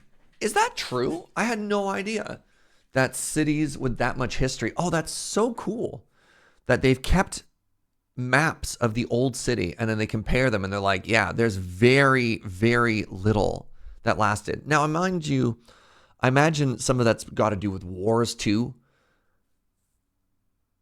There's a big fire. Yeah, lots of cities built on top of old ones, but I imagine that's often due to a disaster. I wonder if there's examples of cities that weren't like smashed first. Seattle's built over parts of, I mean, Victoria, right? So much of Victoria is unrecognizable. They filled most of the inner harbor with garbage and then just like built on top of it and on top of the old Victoria too. Cool. Roads are often the only thing that's kept. Huh. Well, because if roads were similar, then you'd imagine there'd be a similarity, right? Because roads are a massive indicator of like where the city used to be. And I'm imagining when they say that the old city is completely unrecognizable from the new city, that the footprint, the roads would be different as well. Few buildings last more than a couple years. That's fair too. Yes, even roads and highways move. Yeah. Anyways. Through a concept called overbuilding, that's literally what we'll be doing in the later ages of Civ 7. Cities are still sprawled across multiple tiles like in Civ 6, but there are now only two types of districts, urban and rural. Urban districts can hold up to 2 buildings at the start of antiquity, increasing over time, and might gain special meta attributes based on what you build there. For Egypt, I was able to establish a unique funerary district by building both of their Civ unique buildings in the same place. So unlike Civ 6, a science district isn't a thing you plop down that is going to start out being focused entirely on science. It's just an urban district that you have chosen to specialize towards science with synergistic buildings. Preparing the lands for new growth. Here, Egypt will compel the world to behold the wonders it works. Rural districts are more or less what used to be called tile improvements. Remember builders? I do remember builders. Moving citizens around between tiles? Also gone. Instead, what now happens is when you would gain a new citizen through population growth, you immediately are prompted to plop down a new district, which will be empty if it's urban. You still need to spend production on city buildings. Or possibly add a specialist to an existing district if you've unlocked the civics for it. And I mean, to be fair, they've been slowly removing builders too. And I think that's fine because builders just represented a lot of busy work, right? Like in Civ 1 and Civ 2, you had to build every single road tile manually, right? And I do like that they've done away with that. I mean, the one downside was you used to be able to force building a road to like help move military troops. Right. Roads were automatically built in Civ 6 through traders, I believe, which is really clever, right? Like trade facilitates infrastructure and then stuff come up and you could like trade with somebody you intended to invade and use those roads later. Anyways, it's interesting that they're like, no, we're just getting rid of that. No more busy work. You have cities and you have units and you don't have to do sort of an in-between. Yeah, the builder change is something that's been coming for a while now. Only place districts adjacent to existing ones, which on the one hand creates tighter and more believable urban cores. I didn't really think this restriction made sense for rural districts though. I'd like to be able to place those a bit further out, since the look of outlying farms and mines spread around my city center, I think, creates a really nice scene. And the way it is currently, you can't really save room for future urban sprawl, so I ended up with kind of a weird looking checkerboard of urban and rural, which doesn't feel especially authentic. Good critique. Good critique. Also now starts them out as a town, which doesn't have a production queue and instead turns all of its production into gold. You can still buy things directly. The Fog of War is really busy. And the cost of upgrading it to a full city will be reduced by how much you've built it up this way already. I found this to be a nice option for expansion, since I don't really like managing 15 different production queues. Overall, Civ 7 looks great so far. Civ 6's art style was shall we say, divisive, and I was more on the negative side for sure. All these years later, I still think Civ 5 looks better than its direct successor. Civ 7 has If you don't like managing production queues, why are you playing this game? It's okay for it to be for different people, but yeah, that's fair. The main influences on the art style were painted miniatures, model trains, dioramas, and museum displays. And everything on the map is great to look at. I really did feel like I could reach down in there and pick these little guys up to get a closer look at them. Ah, we found the black and white fan. It's the first Civ game in a while that really feels current gen in a visual sense. The mountains look a bit less mountainy, more like isolated peaks than the nice, realistic, sprawling ranges you'd get in previous games, but that's my only graphics gripe so far. The leaders, continuing on the tradition of Civ 6, are rendered with tons of detail and personality. We got a look at Hatshepsut of Egypt, Amina of Zazao, the natural leader for Aksum, Augustus of Rome, and Ashoka of the Maurya. On the diplomatic screen, both of the negotiating leaders are now shown interacting, which adds a nice bit of dramatic flair.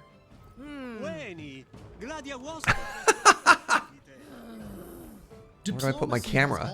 Poor Augustus is being covered by me. Influence is now a baseline currency produced by certain buildings, and you spend it on direct actions that target another civ. Firaxis wants to reduce the emphasis on transactional horse trading type diplomacy, so every time you do something diplomatically, it's more of a specific jab or handshake that you're engaging in. Influence also has a fairly low cap and is use it or lose it, encouraging you to engage in diplomacy regularly. That's always been like one friction point in the Civ game is one really interesting example right? of this was a treaty Amina kept hitting me with when we were on less than great terms, which would cause my relationship with my BFF Augustus to deteriorate unless I spent an even larger ante of influence to counter it. This presents some diabolical ways you can play other civs against each other, and a reason to keep some influence in the bank. The other really great twist with influence is that you can spend it during a war to increase your side's war support, which works kind of like a diplomatic tug of war. If one side has invested a lot more influence than the other into war support, the side with less will suffer scaling penalties to combat effectiveness and happiness in their cities. So diplomacy is now key to the military game as well, which I love. I don't think there's enough leaders released yet, Lady Mix, to know.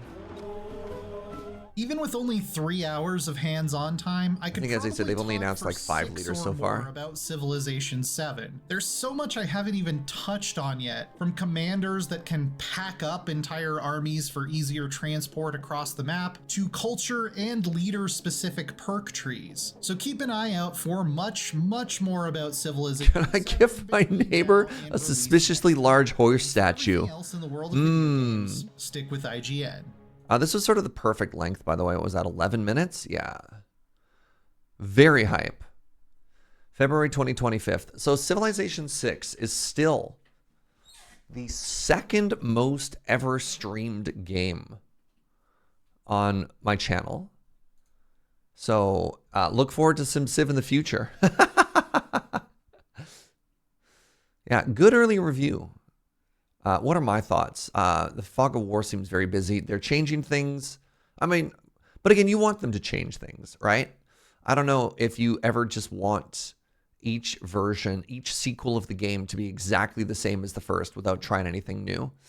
I remember when they first went from a square system to the hex system, and you're like, whoa, that's wild. And then other things, other massive changes they made that you don't even think about as being big anymore. They got rid of unit stacking. It was either like Civ 5 or Civ 6. They made it so that units couldn't stack on the same tile anymore. That was huge at the time, right? And like that's very classic. Yeah. That was 5, right? Civ 6, I believe, was when they introduced, I don't think Civ 5 had the sprawling cities. Civ 6 had the sprawling cities with the unit tile system. I thought that was great. I thought that was a fascinating change because they were right. In Civ 5, all of your cities were kind of just the same. And Civ 6 are like, yeah, no, we want you to build cities with purpose. And you're like, that was a great change. Which one separated science and culture? Oh, that might have been like 4. So 4, it was somewhere between 3 and 4 where they introduced culture being a mechanism that could actually flip cities, which was another huge change. So anyways, I hope they change things for Civ 7. And will they all be good? I don't know, but I like that they're trying it, you know? Combat Wombat, thank you for the full stack. Thank you for the 64 months, friend. They did do something new, which is different compared to every Madden Call of Duty game, which is basically the same. Yeah. You could flip cities in 3, but I don't remember the mechanism. Fair. Will I be buying it? Sure. I don't pre-order video games. No. I don't think a pre-order bonus is, oh my God, that is $170. No, thank you. Oh my God. That's a little bit of sticker shock right there.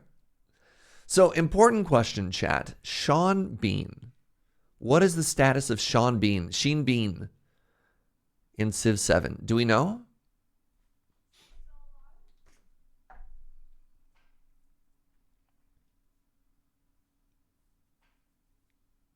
Sean Bond, pardon me. The Mean Bean Machine, the very seam. Yep. If there's no Sheen Bean, you're not in? Dang. It's voiced by Gwendolyn Christie. Interesting. Wait. Did Sean Bean die?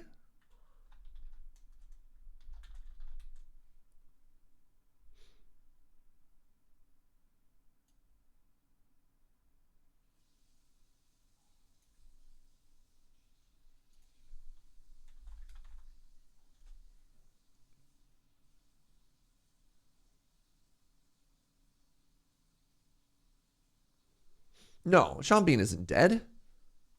Oh, he just dies in all of his movies. Oh. He dies in like 99% of the movies. I Googled Sean Bean dead and I was like, what happened? Okay. You can't do this to me, chat. You can't do this to me. Holy moly. So $170 is cheaper than full Civ games with all of its DLC. I am curious. Civ 6. What is Civ 6 and the cost of all of its DLCs? That's another big one, right?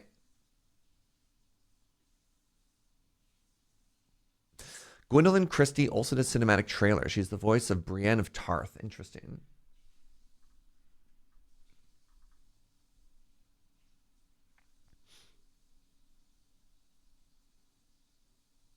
I'll probably I'll probably not buy Civ 7 and Serge will stream it once and I'll buy it there and then. That's fair.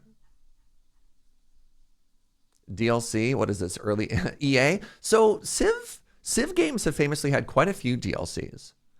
And they do it in a couple of different ways. They do actual DLCs, which are like, they'll introduce an entire mechanic and it'll be huge. So Civilization 5, for example, Religion, I believe, was a DLC.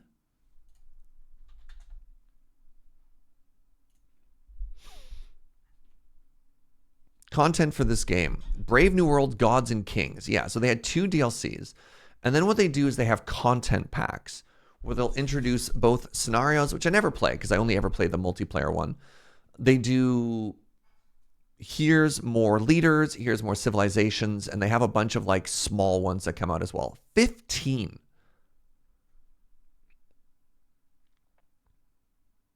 Yeah, Brave New Worlds and Gods and Kings were the major size DLCs. And then here's the Babylon Civ pack. Here's the new maps, new everything, new leaders. That's fairly classic. Civ 6 was even weirder. Civilization 6.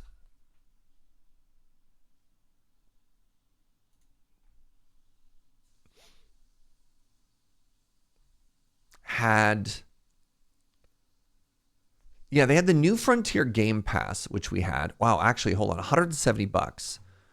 So, the Leader Pass was $27. New Frontier Pass was $54. Gathering Storm DLC was $54. You know, $170 all of a sudden. I'm like, wait a second. Hold up. Civ 6 is $80 Canadian and has $224 worth of DLC. You know what? The $170 Seasons Pass is feeling very interesting right now. So New Frontier Pass got really strange in this one because I believe this is the one that added like vampires and all that weird stuff, right? Was that the New Frontier Pass? Like secret societies. They added some very interesting stuff in Civ 6. And again, you could opt into all of it. You could just kind of ignore it if you wanted to.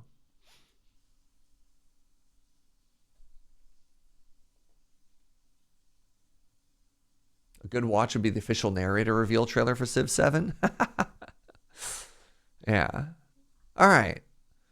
I don't know. I'm a little hesitant to just up and spend $170 on a game up front. Ugh. Right, they also had the Apocalypse mode. God, I forgot about Apocalypse. Right, for sure.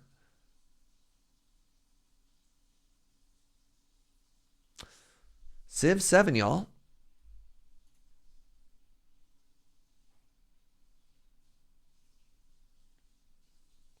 Let's move on to our next trailer, Infamous Second Son.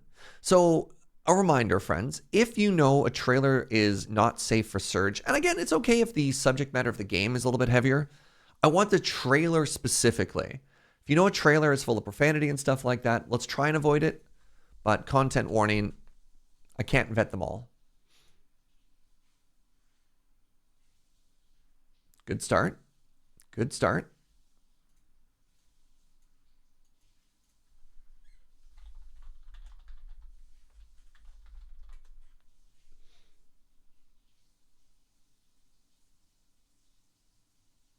It says the infamous Second Son trailer is from 2013.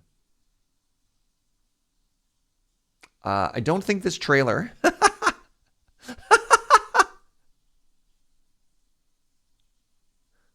I don't think this one in particular fits the vibe of what we're looking for 2024 titles. So I think I'm going to skip on that one. I was like, why? Is there a re-release for it? Because I've Googled the trailer for it, and there isn't a single video that's showing up on YouTube that isn't 10 years old. Infamous Second Son trailer. E3 2013. Is the game sweet? Probably. I just don't think it necessarily fits the vibe of what we're going for today. I think that was a Zadium's suggestion, so thank you, friend. Immortal Life. January of 2024. Embark. Oh my God, is this Stardew but for Wuxia? Embark on a magical journey in this captivating life sim. Escape to the welcoming valley. Farm with spells and master skills like fishing, crafting, and cooking. Engage in epic battles. Strengthen the bonds with your companions and build your dream home to achieve immortal life. Okay. You have my attention. 道友，久别多日，甚是想念。不知修为精进几何？归云派已入正轨，同门团结一心，重振归云指日可待。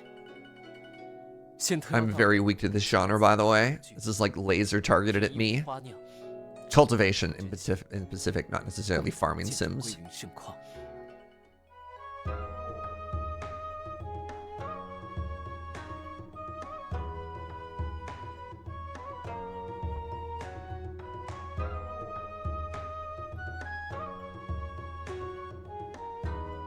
Fishing confirmed.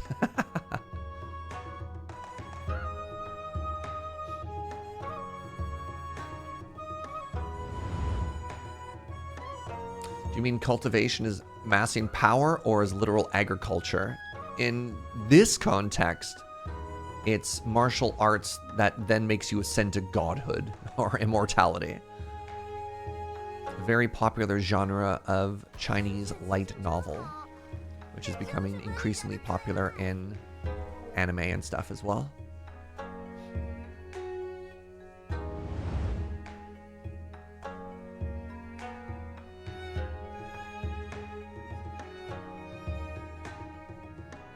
Oh, Flying Sword, classic.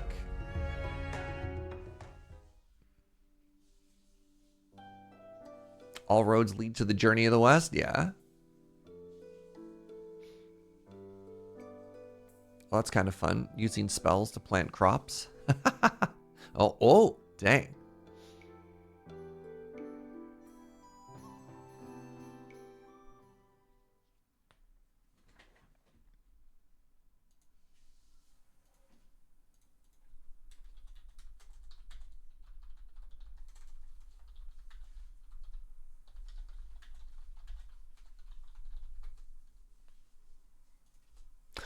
Epyx Rogue Switch. So this is a game that Pix in chat worked on. Pix, where do I find your trailer? Is it on Steam or do I have to YouTube it?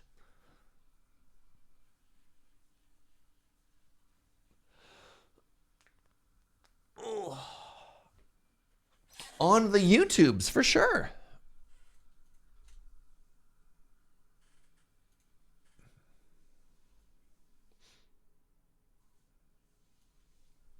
Because it's a Switch game.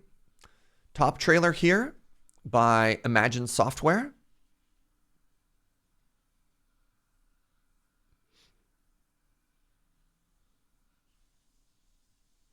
That's us. Very exciting. How long has it been? How long since I began my journey through this maze of underground passageways and damp, dimly lit chambers? How long have I been alone? The only human among a menacing crew of hideous subterranean beasts. How long since I began my quest for the prize spoken of only in hushed tones by even the bravest guildmasters, the Amulet of Yendor. Through these unlit corridors I wander, stumbling in the dark, encountering new ordeals at every turn. Everywhere, I am relentlessly pursued by beasts and demons. Oh, I cannot begin to count them. Each time I sleep the sleep called death, I find myself cruelly carried back to the highest level of this cursed dungeon. And every time, everything is transformed, familiar yet treacherously rearranged. One day, I shall hold the amulet in my hand. You scored an excellent hit on Bat. There, I shall hold it high. Deliver it once again the to rank the of light Journeyman. of day. And reclaim This is a rogue. I like the conversation. Not a roguelike or a roguelite, a rogue. For I forgot the warmth of the noonday sun. Or the refreshing evening breeze. I forgot my name. Call me what you will. I am. I am. I am. The rogue. So what is happening here? Is this a port of the original game onto Epyx Rogue, the original ever-changing dungeon crawler? In the original 1980s, a computer game emerged that changed the world forever. Randomly generated rooms meant that each journey into the infamous dungeon was unique. The combination of random generation with permadeath proved to be intoxicating, and the game was so influential it spawned an entire genre. Now you too can experience the thrill of dungeon crawling for the fabled Amulet of Yendor in this pioneering game. Delve into this recreation of the original graphical port of Rogue by strategy game giants Epyx that replaced the earlier text-based interface with pixel art for the first time. Huh! No kidding.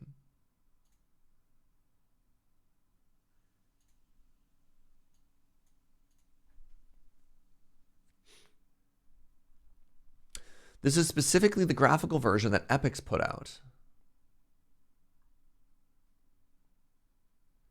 That's very cool. And Pix worked on this. Let's go, Pix. Read Yendor backwards. Rodney. Why is everyone talking about Rodney?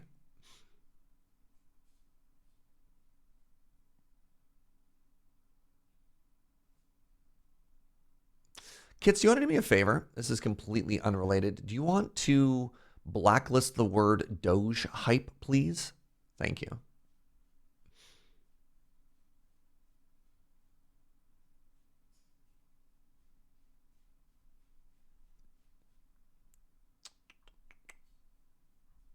Very cool. Very cool.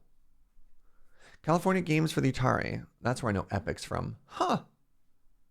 At some point, I want to hear more about your journey into getting to work on bringing back Rogue. That's like Corey being responsible for the like PC updates of a lot of the Baldur's Gates games. And you're just like, that's so cool. What? Huh. Neat. Neat. Who else is hyped for the Factorio expansion coming out this year? October 20th.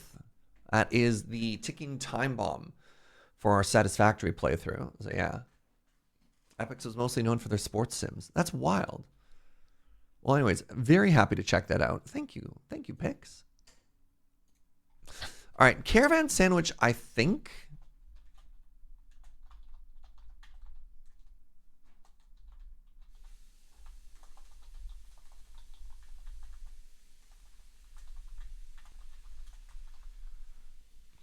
Caravan SandWitch, I think we've checked out before.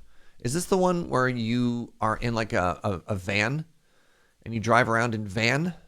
Yeah, we've seen this one a couple times. We'll watch it again. Oh, it just came out. It released on September 12th. Is that Electro Swing Bang? Electro Swing Bang? Okay, the joke sucks. Never mind.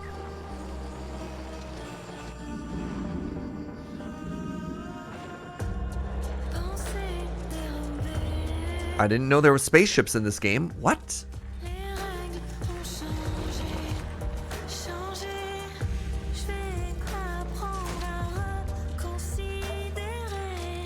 Is the soundtrack in French?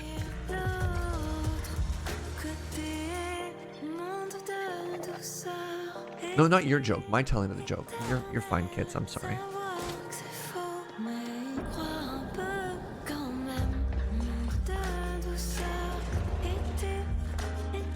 Whatever I knew about Caravan SandWitch, I don't remember any of this. Maybe I haven't seen this trailer. I think I'm confusing this with something else. This looks really cool. Yeah, this art style is beautiful.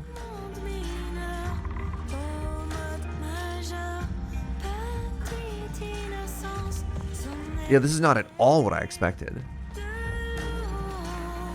There's 2 Van Life gums coming out. The other one is Outbound. I think I might have been conflating this with Outbound, but at a cursory glance, I saw both being in vans. Huh. Thank you, Alfred.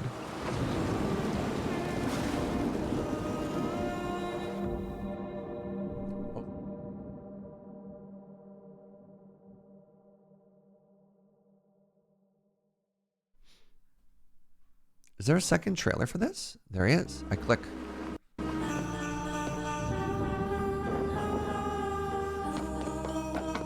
Yeah, I definitely thought this was Outbound.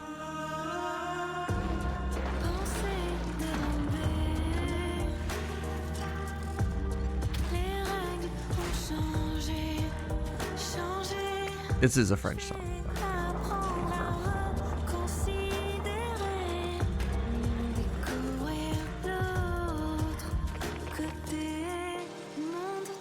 Zipline.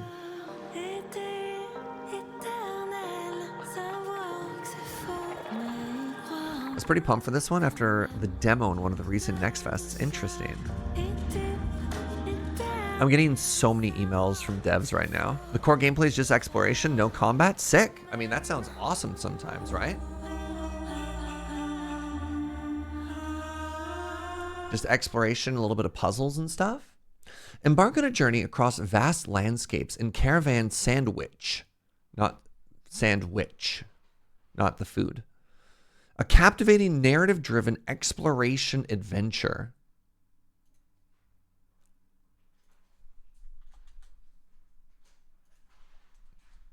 It could be food. I don't know. The capitalized W makes me think it's not food.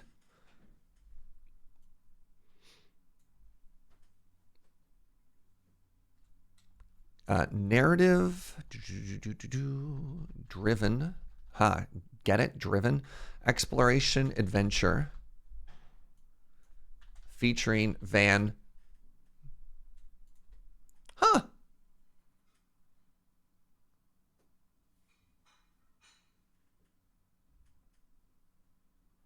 To be a sandwich in a caravan, right? Is this a TQ game? I don't know. I don't know if there's enough witchcraft. It looks very pretty, though.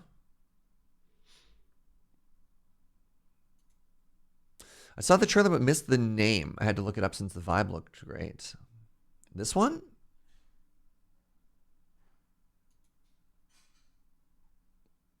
But yeah, it's got a demo right now. And it came out 10 days ago.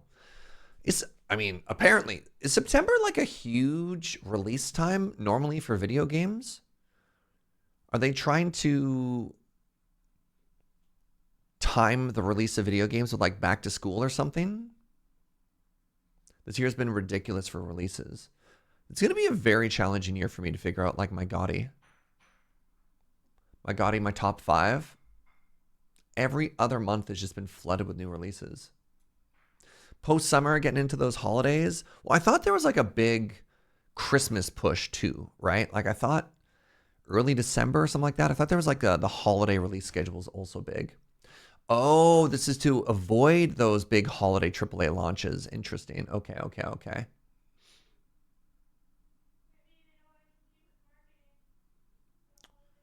Trying to, dodge the big holiday marketing push or whatever. Fascinating.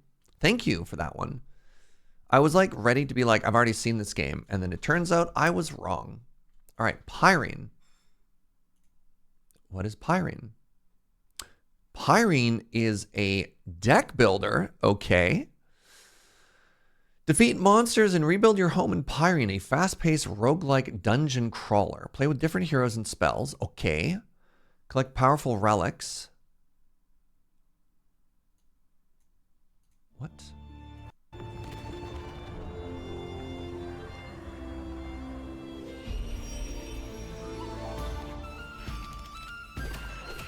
Is this not a deck builder? What? You're just fighting cards?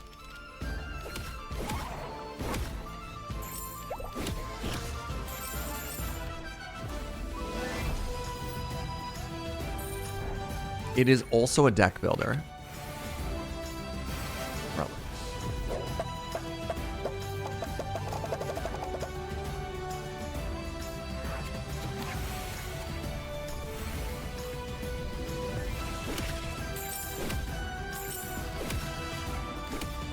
Oh, you tagged in the ferret.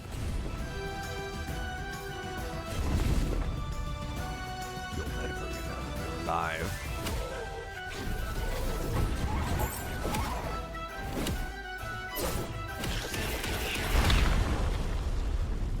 Interesting.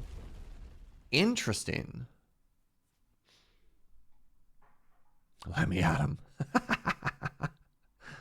Huh. Gameplay teaser. Yes, please. Did we go bear form there? Who knows? All right, we see the ferret in the bottom corner. It's so cool of Voxy to lend her likeness to a video game here.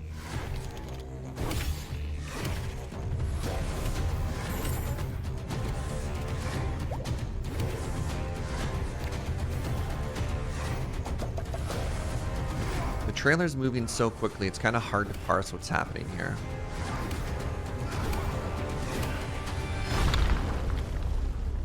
Kind of looks like Crummets' Tale. I'm not familiar with that one.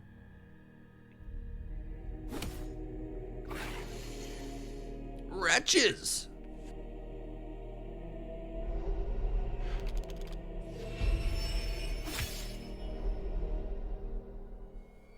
Huh.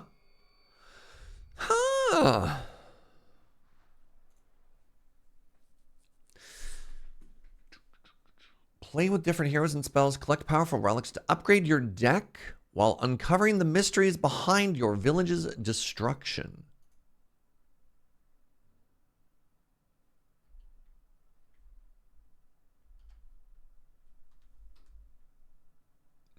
I don't understand where your deck is.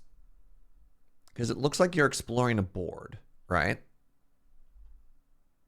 Choose a card and it will be added to your deck. Okay, there's the deck element.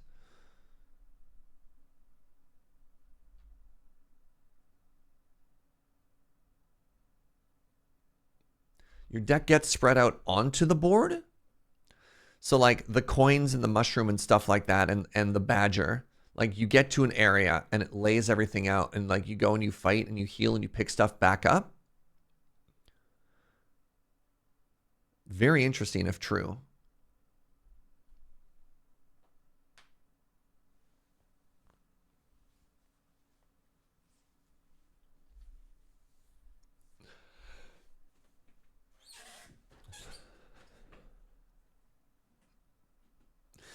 Like it shuffles your deck and the stages decks together and then deals them out all over the spaces. Interesting.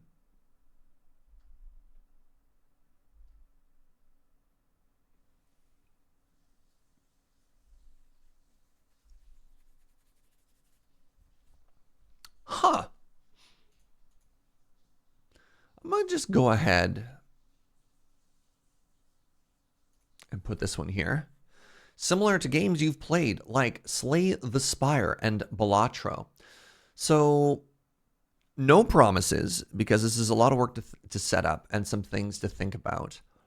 But I'm thinking of next weekend for the end of, just a send off for September, of doing another roguelike.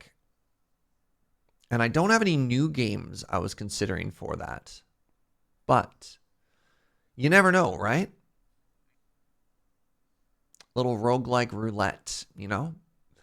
And try and incorporate a way to include channel points as a redemption as well. I don't know. There's a lot of question marks to do, but yeah, we haven't done one of those since April. They're a good time, but to run that into like Saturday and Sunday or something like that could be a good time. All right, Pyrene. How do I even want to describe this?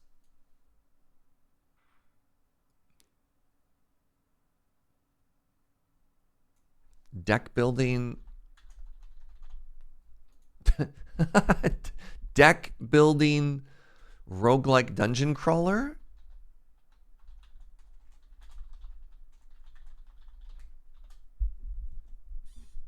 You really like the roguelike roulette?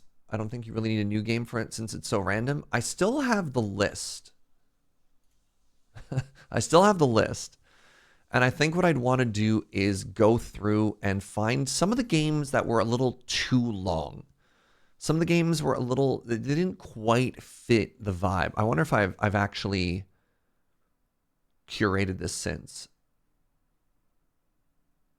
I have fond associations with roguelike roulette since I watched the last one on vacation after my wedding. Oh, I love that.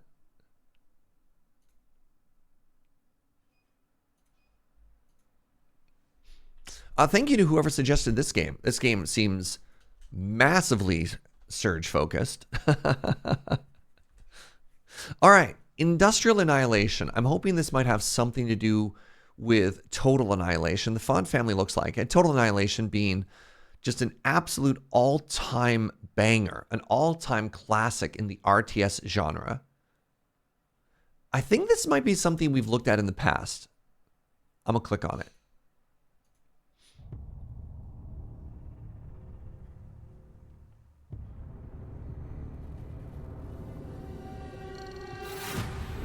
This game is currently being kickstarted. Total Annihilation, a game that revolutionized the RTS genre. I think they were the first game to incorporate fog of war. Wait, conveyor belts? Conveyor belts? Is this an automation RTS?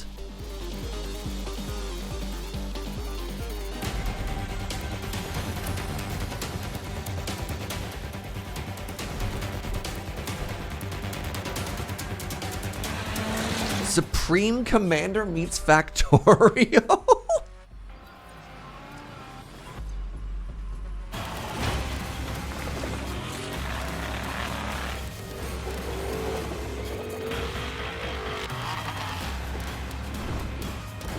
Build the ultimate factory for RTS battles. Y'all.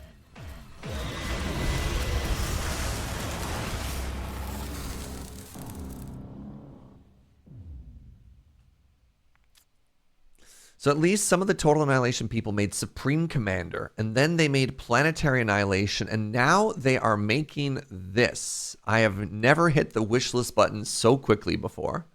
What's up, Zed? Yeah, sorry, Factorio 2.0. All right, now they don't even have a planned release date yet.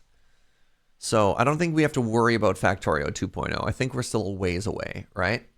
This looks cool, but not my cup of tea. It's extremely niche.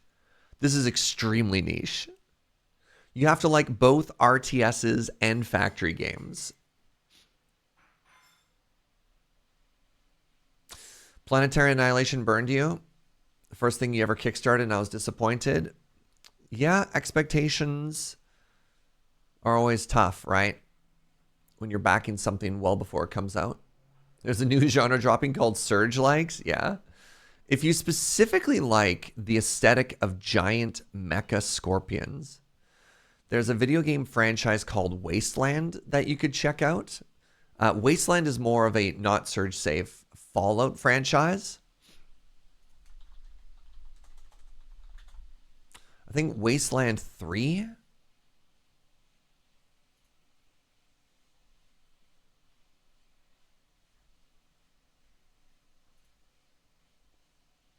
Yeah. Not necessarily a Surge game, but if you're looking for that kind of aesthetic, but you want to play it in like a turn-based Fallout style or Divinity style or Baldur's Gate style game, but set in a post-apocalyptic world, Wasteland, you know? Who doesn't like giant mecha scorpions? Fair, honestly.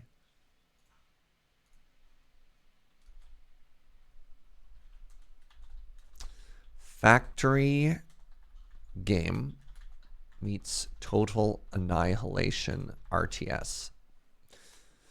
The original Wasteland game is what inspired Fallout. I did not know that. Really? Wasteland came first. Pardon my misassumption there. I did not know that. All right, pardon me 1 second, friends. I need more water. Be right back.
What up? Trailer day and Beej's anime roundups on both streams. I'll drop whatever I'm doing to go watch. That's flattering. I appreciate that. All right, so the OG Wasteland predates Fallout by about a decade. Really? Then it languished for years until the sequel was crowdfunded. No way. That is an important piece of video game history I had no idea about. Thank you. All right, next up, Sanae's. I don't know how to pronounce that. Sanae's? Sylphid Breeze. Wow, they managed to combine several words back to back that were all very difficult to pronounce. 2D platformer game with cute pixel art. The main character in this game, Sanae Kochiya, is a character from Touhou Project. With her ability Spell Spoiler, she inhales enemy and imitates their abilities. This sounds an awful lot like Kirby. Isn't that literally what Kirby does?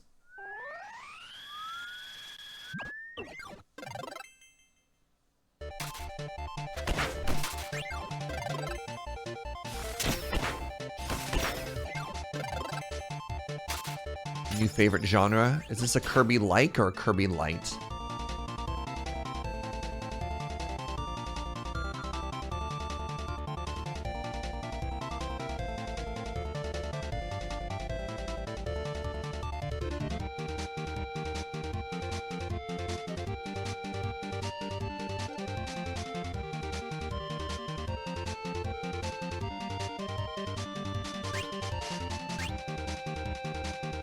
What's a Touhou?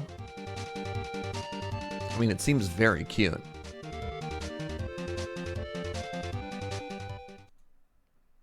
Touhou is one of those things I find fascinating as long as I'm watching from out the window. This is just anime girl Kirby? Yeah. I need to Google the word Touhou.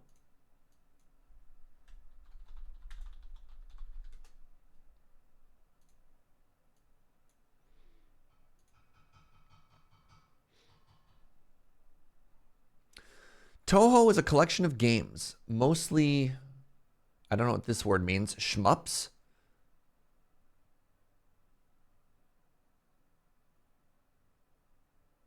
I need to find a definition of Touhou.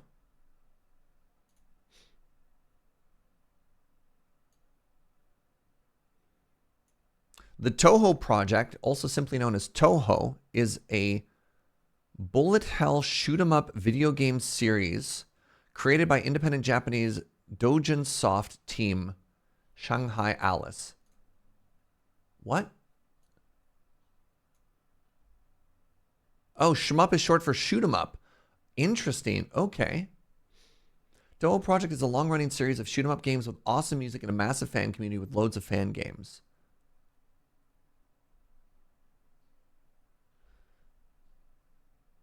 So why is this a Touhou? Is it because it's from the same project?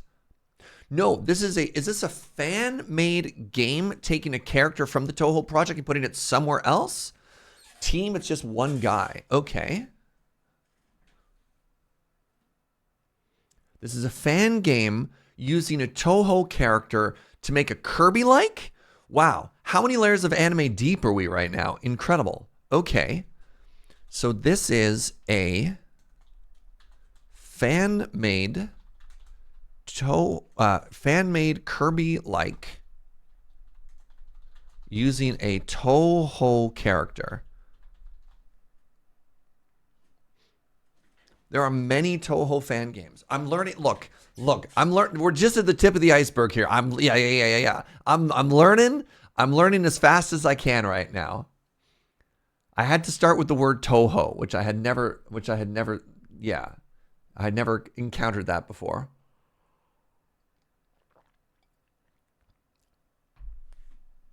Okay, so earlier,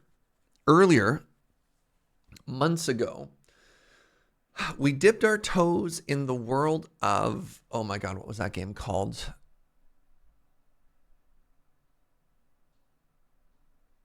Too many games. HoloCure, right? HoloCure. Is HoloCure Touhou? Are they interconnected? Are they separate?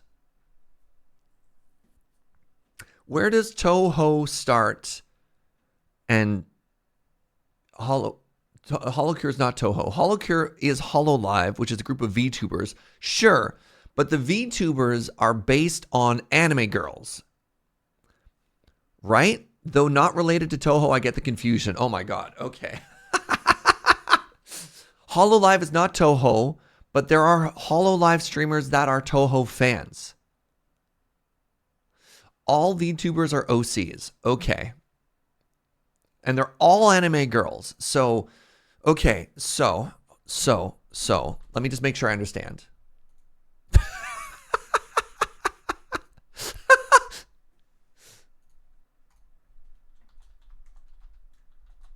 Right?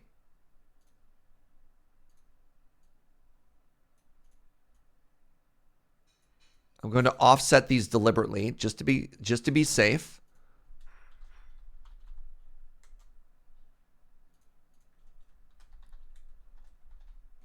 Right? Right? Just to be sure. Okay. And then there is potentially some interest in overlap in this direction.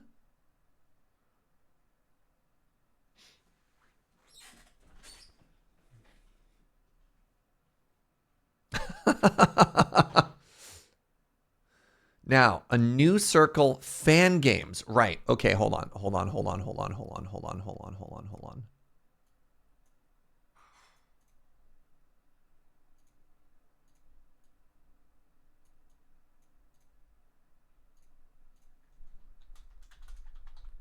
Right? Something like this. So fan games can encompass both anime girls and Touhou and Hololive.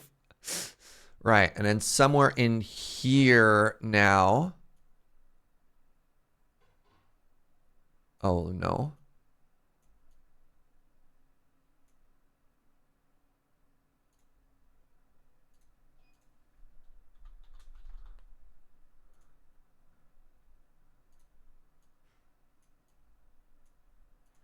Right?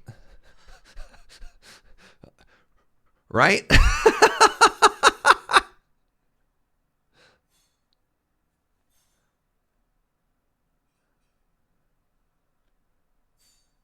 How am I doing?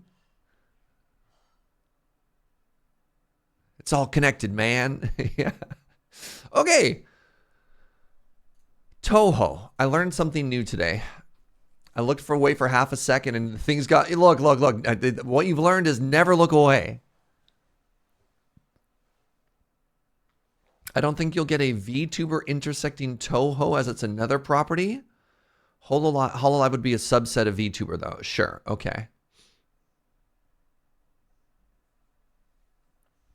Tales of the Shire, which coincidentally, I think my friend TQ is streaming right now.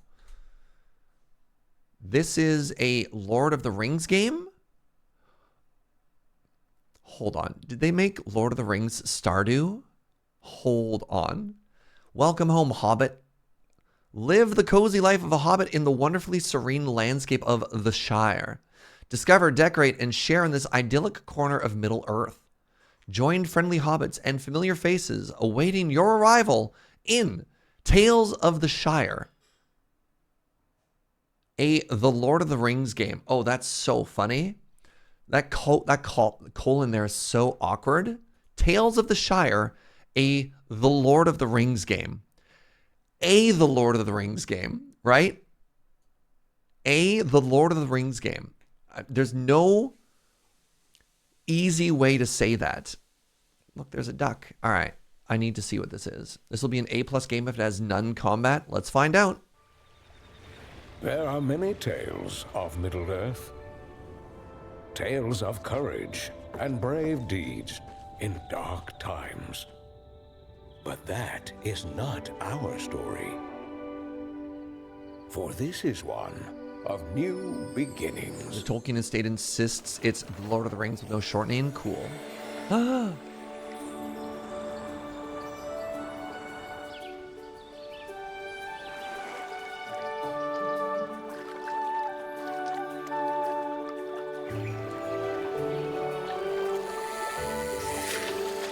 Fishing. Oh my god. Sorry, those hairy feet are just hitting me somewhere. I was like,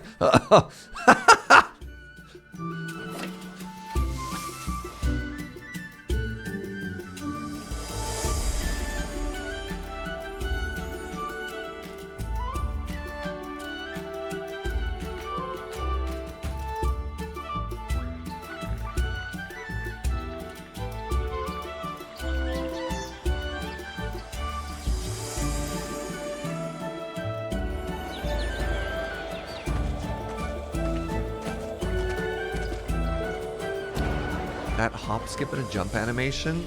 Wow. These are our tales of the Shire.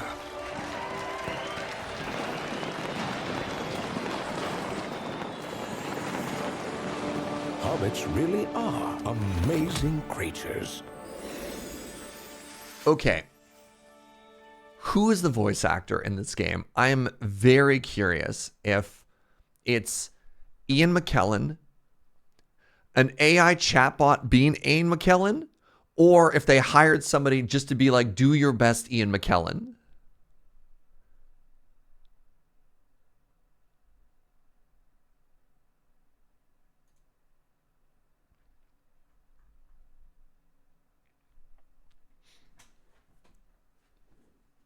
You bet it's number 3? I mean, that's got to be so tough to be hired as a voice actor and be like, don't be yourself. Try and sound as much as possible like this other guy. I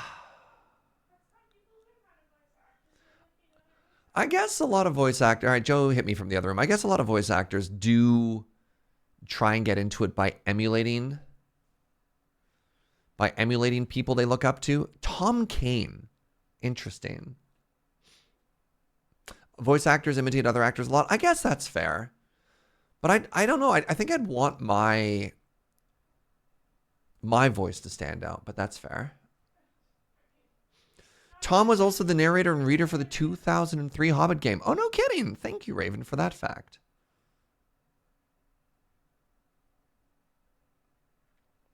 It's called voice acting, not voicing. I guess. I don't know. I do worry about specifically being tasked to be someone else, right? As a voice actor, you don't really want your own voice. You want to show off versatility, I guess. But like, what about specifically if you're being told to be a budget version of someone else? That feels weird to me. Does that feel weird to anybody else? Random voice actor tidbit. Tom Hanks' brother generally does his voice acting things. Really? All right, maybe I'm just way out to lunch on this one. I feel bad. You get where you're coming from? Okay.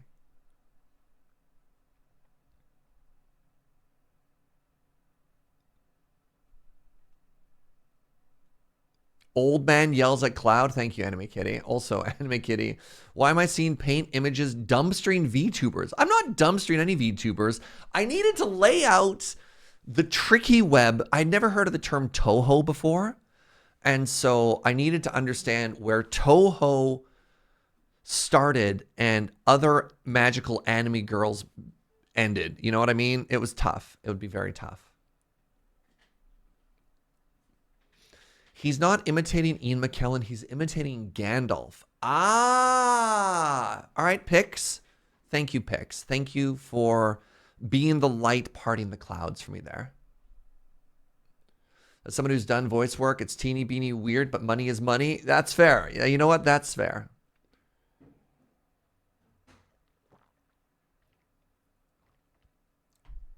Right. If you're like, be Gandalf. Yeah, and you're right. Ian McKellen as Gandalf was different from just Ian McKellen. All right. Your job is to be a wizard from the Lord of the Rings. I can forgive this. But yeah, I literally think TQ is streaming this game as we speak. So just a little shout out to my friend right now. Oh, she's not live yet, but she's been live for an hour. Tales of the Shire sponsored Hobbit Day. So, you know, if you are curious how this game works, I think she might, I mean, this game isn't even out yet. I think she might have a special streamer show-off thing. So, you know, just saying.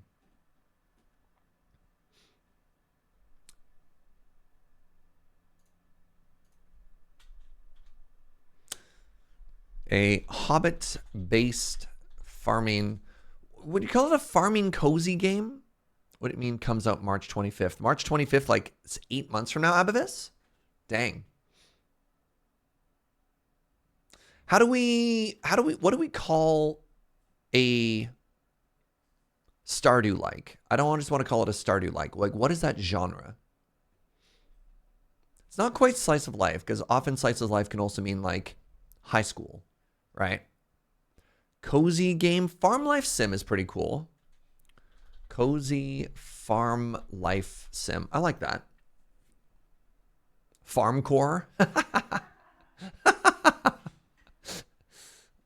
Life sim as well. Village simulator. I like farm life sim. All right. Shapes 2. This is one we've definitely talked about before. So Shapes 2 asks you the question, when you're playing a factory game, can you do away with all obfuscation and just purely solve efficiency problems? No goals, no nothing, just outputs. That is Shapes 2. Falls asleep. Thank you, AnimeKitty.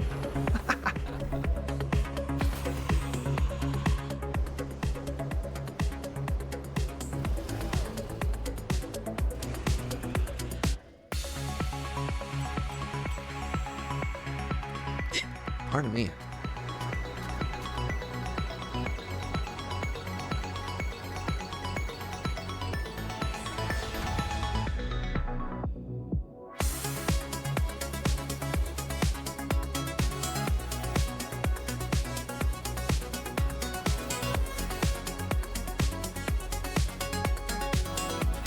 Kind of a bop.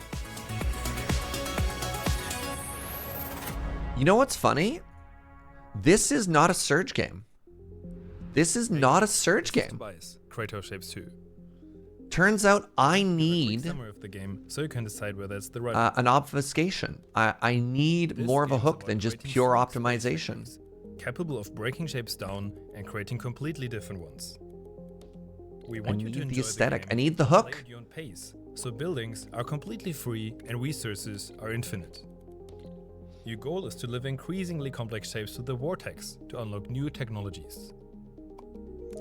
The challenge comes from puzzling out how to create. All right, so I'm actually gonna mute it for a second here, as well as, and I want to talk about why this is not a Serge game, and it's fascinating. And Fuji tried to play this game and actually bounced off it, which I was also surprised about, because I thought for sure if this wasn't a Serge game, and at the very least it would be a Fuji game. And he mentioned two problems.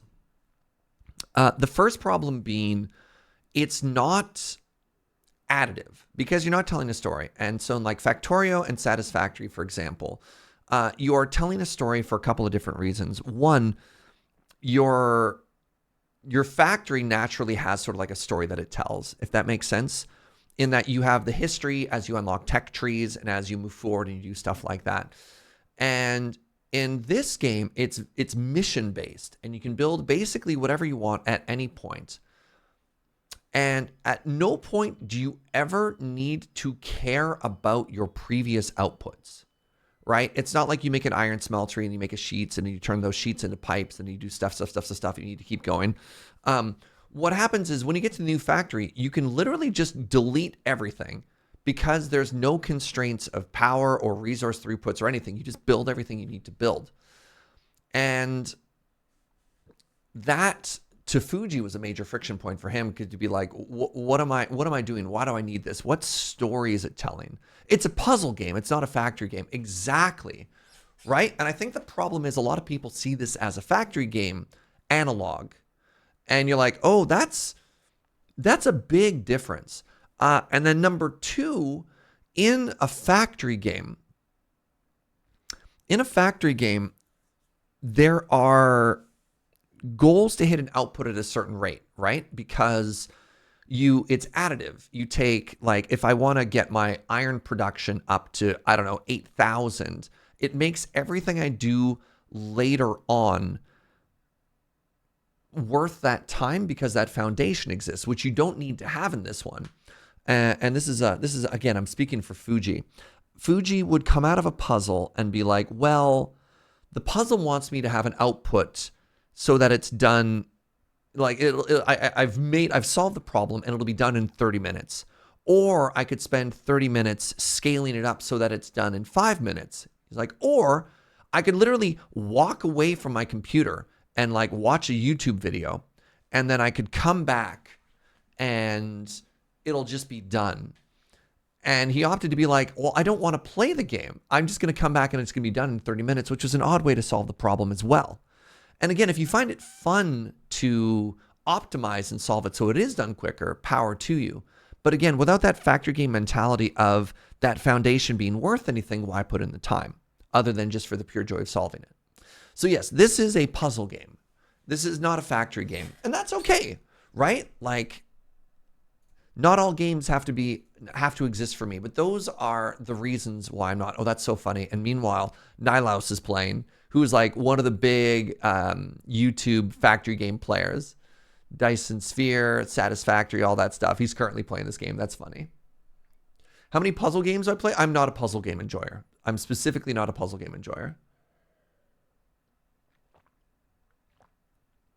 Scaling only takes a few minutes if you use blueprints and cloning, but yeah. If you aren't motivated to scale to be effective, this game isn't for you, for sure, for sure. A puzzle game with time-gated elements? Yeah. There are various ways to solve the game, and you can solve them faster or more efficiently than others. So, Shapes 2. So you're correct in that there are differences between a factory game and a puzzle game. There are some shapes the game cares about, and you want to optimize that. And there are infinite scaling tiers if you want to hit. Cool. Going to be adding this to my wish list real quick. 100% power to you, right?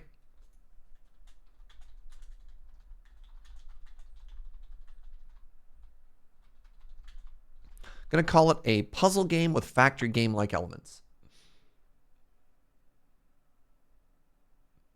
I love puzzle games. An idle number goes up kind of game. So this sounds right up my alley. Awesome. I'm so glad. Sorry, is this more factory light? Yeah. I'm glad that this stream could introduce people to games they want to play.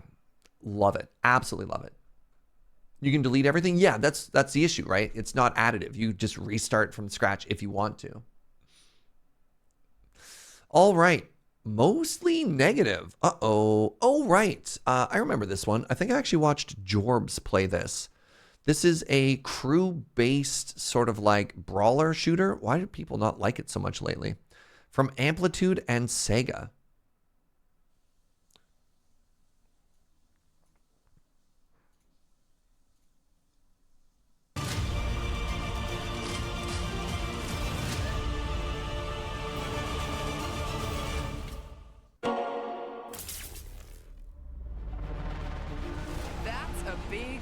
Bug boss. And you know how to take that down? First, don't panic. No, chimney, way too big to eat. Back in the saloon. Next try. You may say Amplitude Rhythm Game devs? They did the Endless games, I believe. Yeah, they did some 4X stuff. Right? Well, this is an Endless game, Gorble. This is Endless something or other, but like Endless Legend? What was the 4X? And don't you dare say, piece of cake, because you're the one who's gonna end up as dessert. To have the upper hand, you gotta get the right back. Endless Space and Endless Legend, yeah. And stay on your toes. This is like a tower defense roguelike, yeah. Little crystal pop buddy.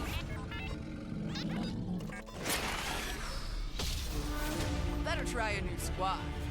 Lock and roll.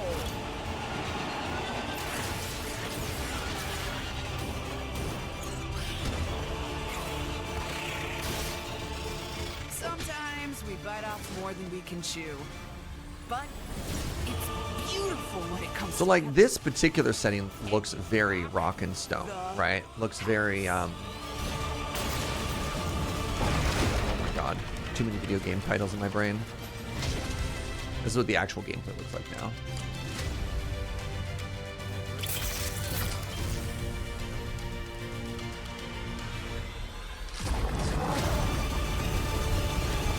I do like explosions that have the word boom written right into it. That's kind of funny. The onomatopoeias there. That's exciting. This was fun. A neat little twist off of the Dungeon of the Endless. Why is it so negatively reviewed? Why are people hating on this?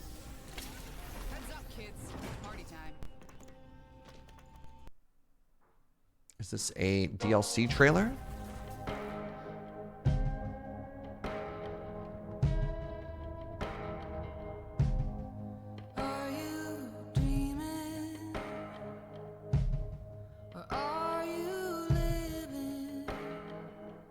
says it wasn't the exact same as Dungeon of the Endless. Brutal. Possibly fair too, though.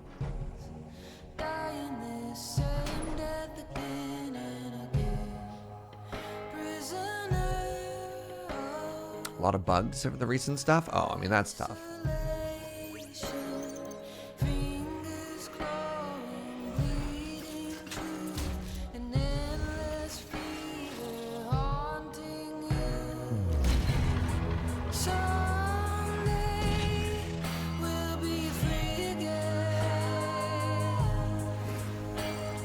Looks like the game was always full of bugs, though. Haha.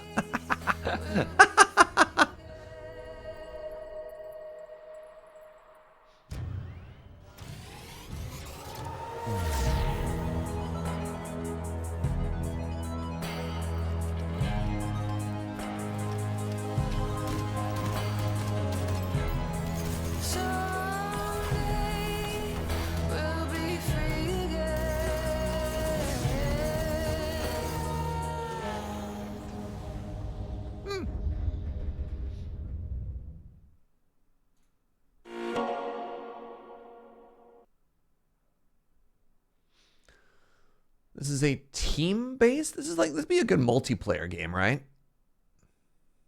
Single player or online co-op. I think it's up to 3.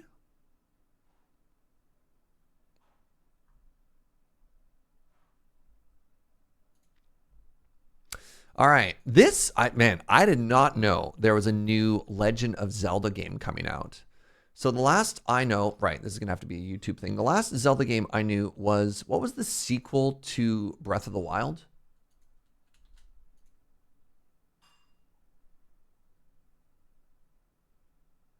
Whoa, this trailer is not what I expected. What? Yo, what? The Legend of Zelda Echoes of Wisdom overview trailer. Tears of the Kingdom, yeah, that was the last one I heard about. I had no idea about this. Welcome to Hyrule, a vast land where Princess Zelda will journey through her grand adventure. Hyrule is a land of plentiful abundance. From the central plateau, where Hyrule Castle stands enfolded by its castle town, to the outermost reaches, you'll encounter new and interesting people in each of its diverse regions. The Gerudo Desert consists of scorching dunes as far as the eye can see and is prone to frequent sandstorms. That's no problem for the women of the Gerudo tribe, though. There are many ruins full of mysteries here, and an oasis, a great place to relax. This is an actual Zelda game, not a Link game, eh? Some of Hyrule's most scenic waterways. It's also where you can find the Sea Zora and the River Zora, who each reside in their respective villages. Though they don't This looks always so get along. cute. Oh my god. They Oh, Joe, this is great, by the way. Daunting cliffs and lava flows dominate the Elden volcano region. Kakariko Village is nestled at the mountain's base, but you'll have to brave treacherous trails to reach the home of the Gorons. Those rocks may look delicious. Alas, they are not for Hylians. The Farron wetlands are a lush labyrinth of vegetation. As you wander the jungle, you might come across a Deku scrub. Rumor has it these peculiar creatures have a voracious sweet tooth. During your travels, you're likely to encounter people dealing with problems great and small. Keep track of quests by browsing your adventure log whenever you'd like. Helping people with their troubles is a big part of your journey, and wise heroes are often rewarded for their good deeds.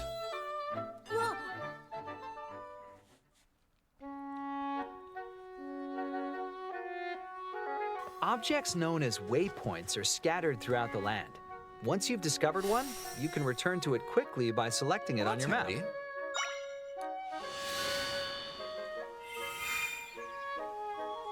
Even with the benefit of fast travel, getting around Hyrule can prove challenging. At times like these, why walk when you can ride? Oh my god, a Fight pony. over weaker enemies to send them flying, and hop over small obstacles with ease. Wow. Once you learn to make a carrot echo, you'll be able to call upon your trusty steed from anywhere in the overworld. As you explore, you may come across smoothie shops, manned by business scrubs. Here you can blend the ingredients you've collected into delicious drinks. Smoothies have different effects based on the ingredients you choose. They're sure to come in handy during your travels. You can also equip outfits and accessories to enhance your abilities. And to look fashionable, obviously. After Elden Rings, all games must have horse. Yeah, alright, alright. Whether you're trekking over rugged plateaus, through winding caves. I'm sorry, why did you just craft a bed in order to climb up that cliff? Hold on, hold on, hold on. Time out, time out, time out, time out. Where was that? I feel like I haven't seen anything we just looked at here. Choose. They're sure to come in handy during your travels. You can also equip outfits and accessories to enhance your abilities. That's the main traversal mechanic, is bed? And to look fashionable, obviously. It's the core mechanic of the game they haven't really talked about yet? Whether you're trekking over rugged... This is not actually the most informative trailer. They haven't even mentioned the main mechanic yet. You just summon items. It's not that I see the wasted wool. It's just like, why a bed?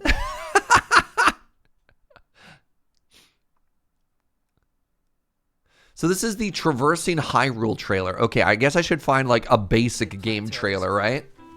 Through winding caves. Give me a second. Give me a second. We'll finish this, and let me find like a basic one. To success. But sometimes they may not be enough. A huge boulder like this cannot be learned as an echo, and your other echoes won't move it either. For obstacles like these, Tri has got you covered with the power of Bind. Oh. Use it to make even a massive boulder follow Zelda's movement.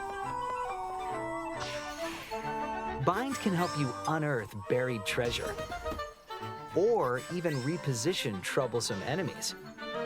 You can also use Bind on your echoes.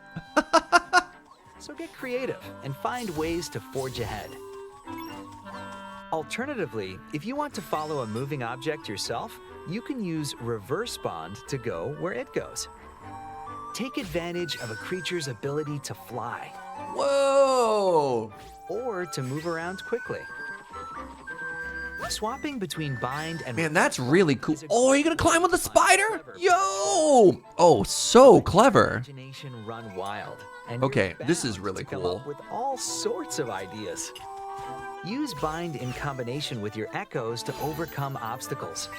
Understanding how these two abilities work together will be essential to your progress.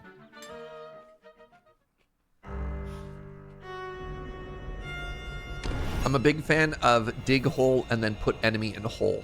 Mysterious rifts are overtaking Hyrule. What else will Zelda have to contend with in her grand adventure to save her kingdom? There's only one way to find out. The Legend of Zelda: Echoes of Wisdom. Available September. Okay, I want the... Do we want the announcement trailer? Let's watch the announcement trailer.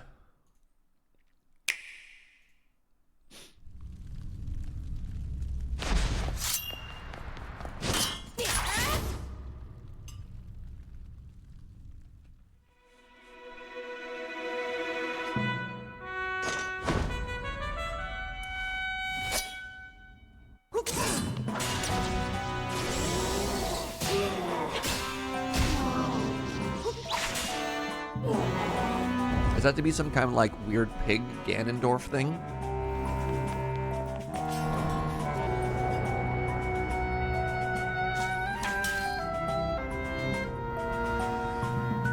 Oh, that's just OG Ganon? That's what full power Ganon looks like. I thought Ganon was a man. Alright, well somebody put Link in a hole. And now Zelda has to save everyone.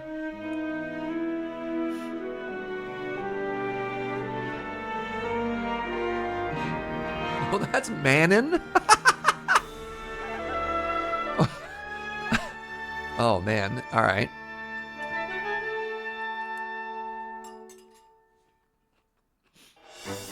Hello everyone. I'm Eiji Aonuma, producer of the Legend of Zelda series. What you just saw was the latest installment, The Legend of Zelda: Echoes of Wisdom. This time around, Link has vanished. Now, it's up to Princess Zelda to step into the protagonist role. You might be thinking, will Zelda fight with a sword then? Here, we wanted to create a new gameplay style that breaks conventions seen in past Legend of Zelda games with a top-down perspective. To explain more, please take a look at this video.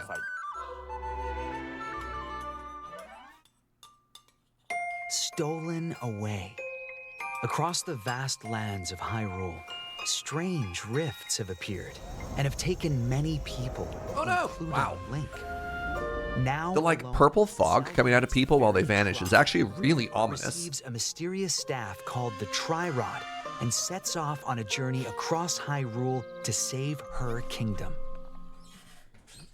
By waving the Tri-Rod at a table she found, Zelda learned how to create an imitation of it called an echo.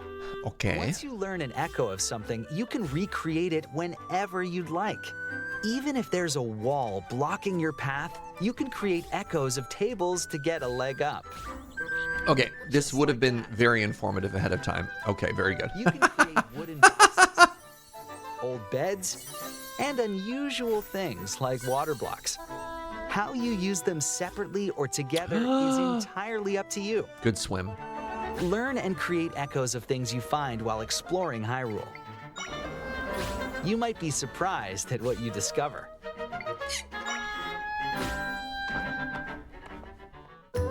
Even battles will look different.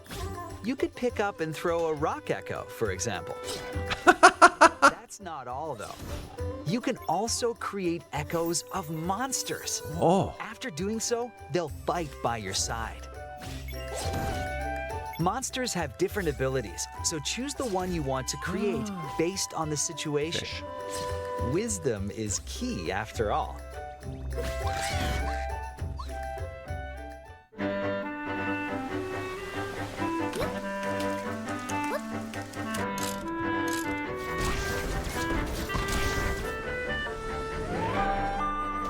In a Hyrule without Link, this seems delightful. The fate of the kingdom is now in Zelda's hands.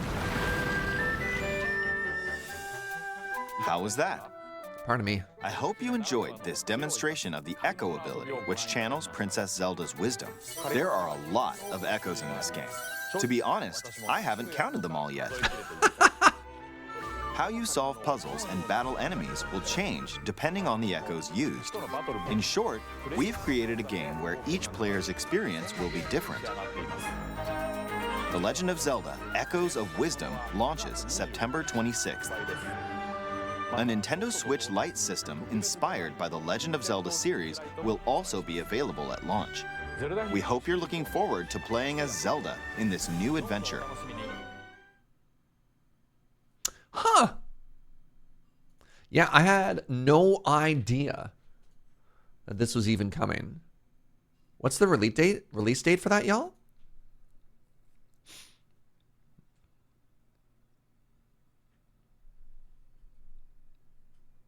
Four days. Wow.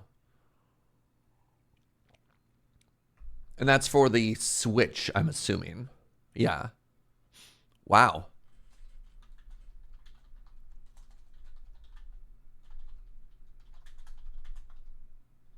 Huh, there's normally a P in September. All right, Book of Hours DLC. I've never heard of this one. Book of Hours is a I don't know what it is. Hey, a familiar called L. Thank you for using your Prime here, friend. Appreciate the 45 months. Restore a crumbling occult library by a winter sea. Build the world's foremost collection of grimoires and arcana. Master the Invisible Arts. Book of Hours is a narrative crafting RPG set in the 30s. World of hidden gods and secret histories. What sort of librarian would you choose to be? What? Okay, and so they have a DLC that's coming out?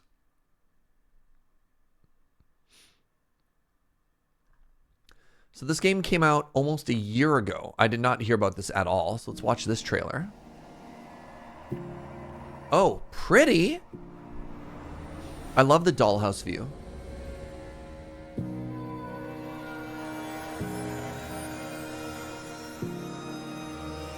It's very eldritch. Interesting.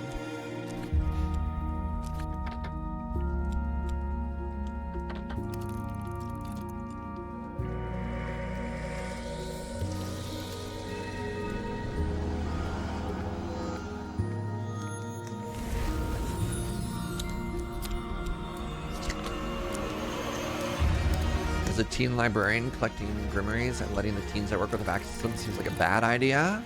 I just have a little bit of trust. I mean, what's the worst case scenario? They lose their eternal soul. Should have been meddling with the Fae.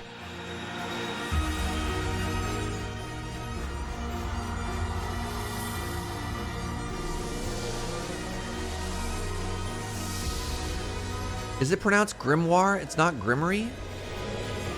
I always feel like I get it backwards. It's grimoire, man.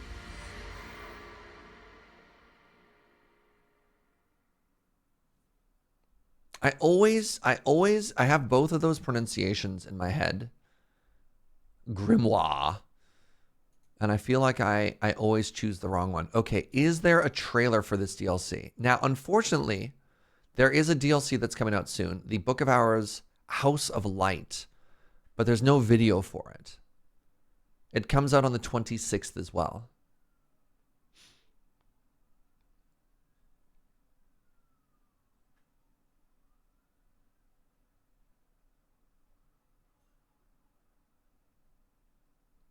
So I cannot share that. Or we cannot watch that, rather. So 1930s Eldritch book collector.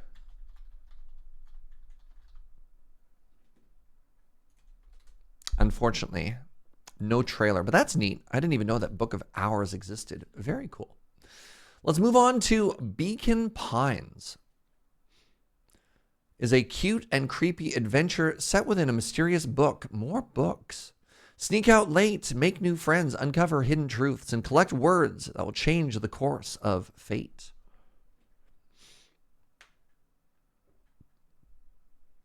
Yeah, we're just talking about this Elegum. I don't know how to pronounce your name. Elegum. Ligulum. September is apparently a big release date.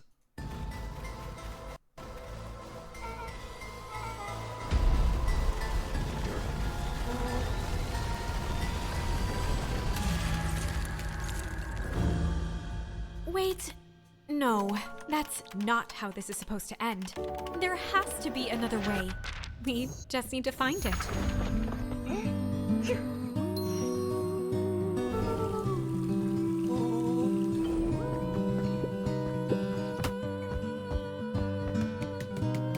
No touching.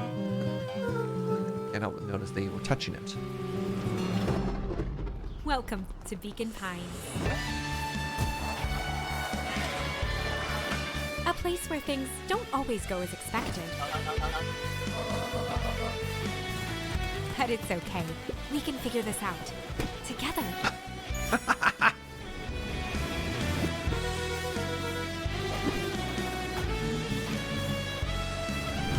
I don't yet know how this Why do they even story have those ends, tubes? but I do know one thing. This is a story about change. Oh. Oh. Interesting. Apparently on Game Pass, a couple of people played it, really enjoyed it. It's a very narrative-driven puzzle game. Very positive, overwhelmingly positive. Wait, release date the 22nd. That's today. So I guess it came out on Game Pass a little bit. Oh, no, 2022. This is an older one. Ah, okay. I got thrown off for a second. I'm like, wait a second. That's today's date. All right, so a little bit of an older one.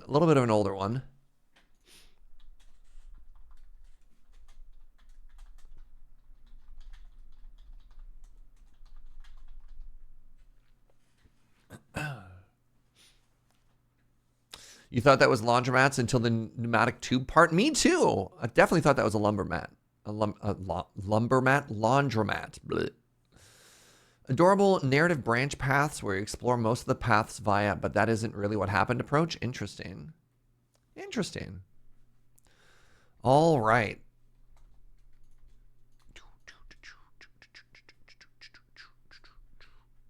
Is that where you get your logs washed at the lumbermat? Yeah, oops, wrong button.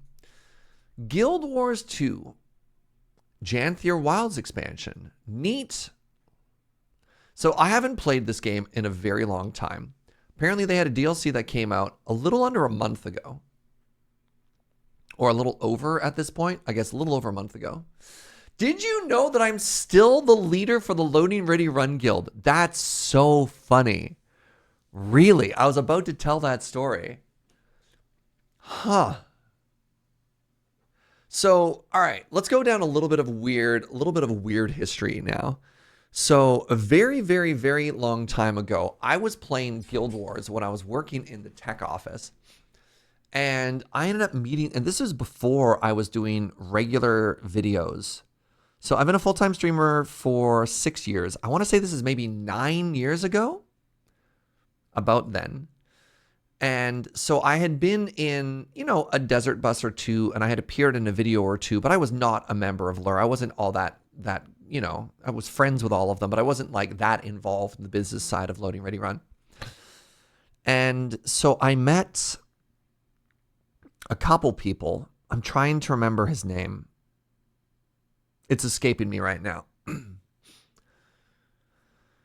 And so it wasn't rare, like around the same time that Destiny came out, it wasn't rare for fan communities to spin up and do like a Loading Ready Run guild.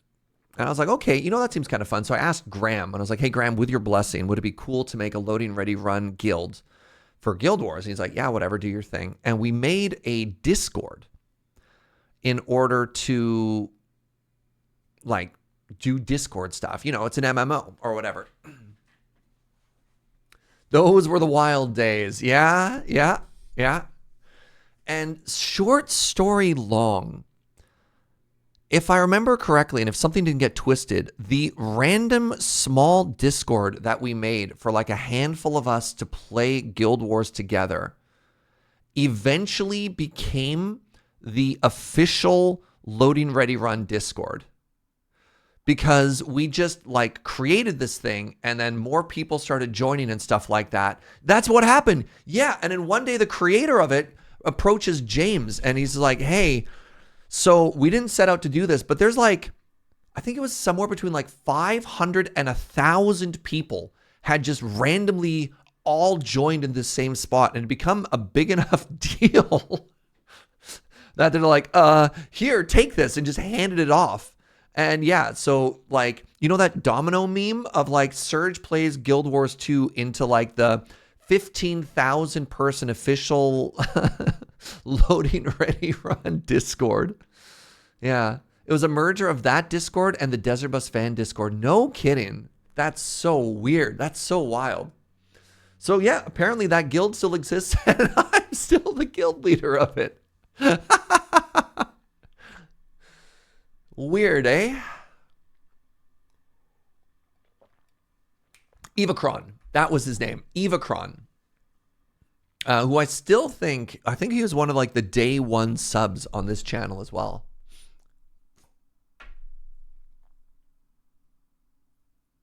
Serge delegates from afar.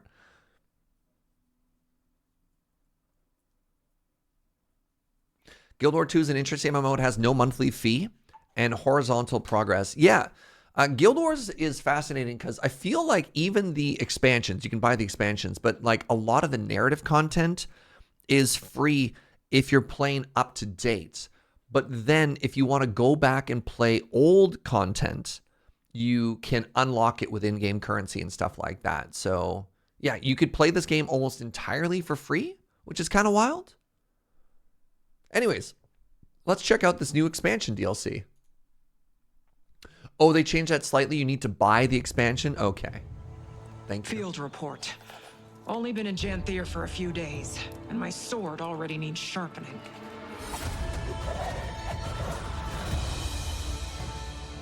Valraven, beasts, deep bogs and fables. Surprised anything makes it out of here alive. Haunted past, but stoic ally. Welcoming, the Coden. Skeptical of our intentions. Bear. Oh, the bear people. They're teaching us how to survive in this place. How to befriend the local wildlife. How to hunt.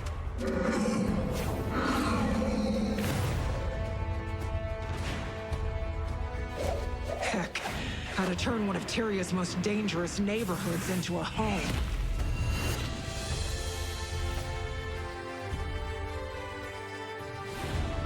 The timing of our mission was advantageous. Oh, they've added house building. Classic. Attacking their outposts and animals. You played this for a while, you think I was a tree person? I was a weird looking like elf thing. I can't remember. We haven't player things are a big thing in this expansion. Or, sorry, pardon me, player homes, not player things. But if the locals have a reason to be nervous, well... Yeah, I was a little guy with big ears. Legally distinct gnome.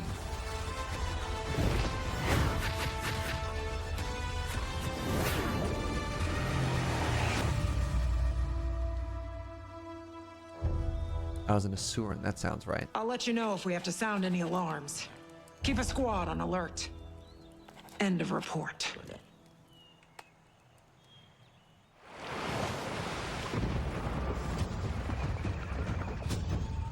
Legally distinct goblin. Right, goblin is probably a better word to describe it. Yeah. Savari are plant people, Asura are short, tech-savvy people, Char are giant cat people, and humans. Yeah. I don't know. It's fascinating how many different MMOs I know people are concurrently playing right now. It's like WoW and 14, I think, are the big ones. And I got a bunch of friends who are playing through Guild Wars 2 right now, having a blast. Playing through, I talked about this game the other day. It's like Destiny, but you pilot giant mecha flight suit things. What's that one called again? It's another free-to-play MMO.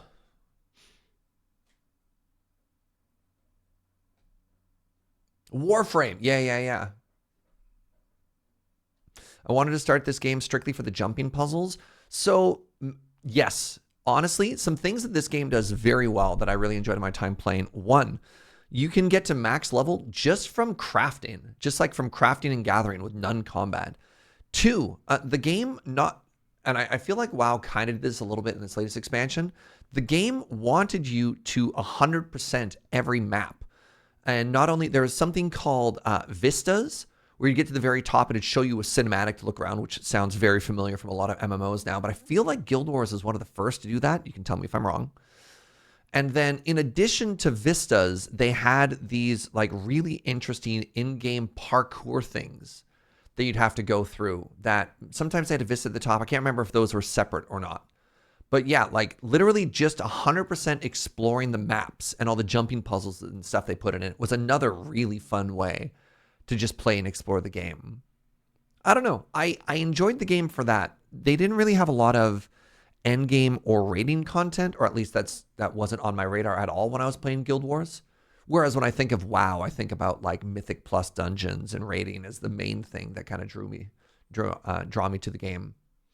But yeah, this was all about crafting and jumping puzzles, which is an odd hook for an MMO to take. I think Guild Wars 2 pioneered vistas, the landscape cinematics, as an exploration reward. Yeah. Oh yeah, the jumping puzzles were great, but they got really tedious. Some of like the really, really challenging ones would take you so many attempts.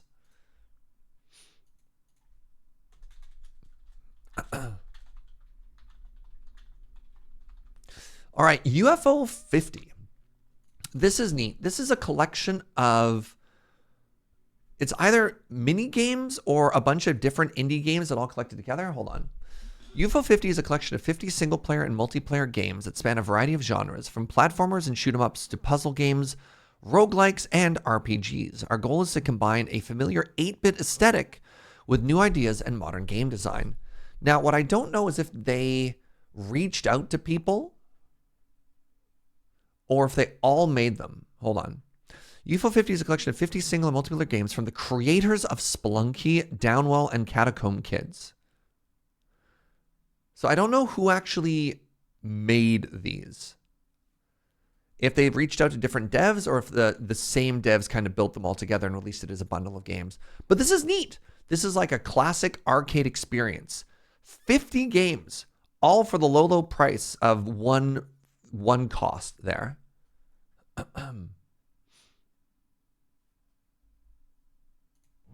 I wonder what the trailer for this looks like.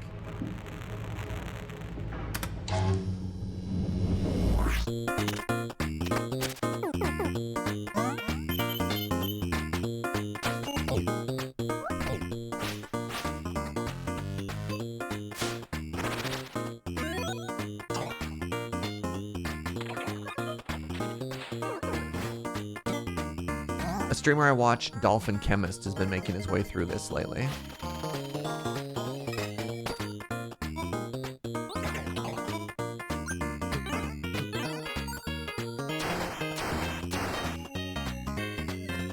Little juice.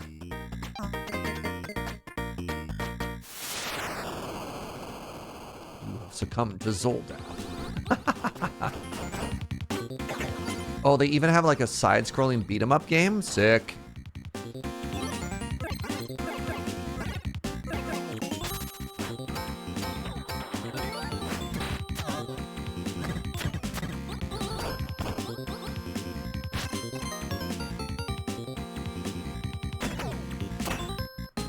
This is awakening some deep core memories from the deep, deep within.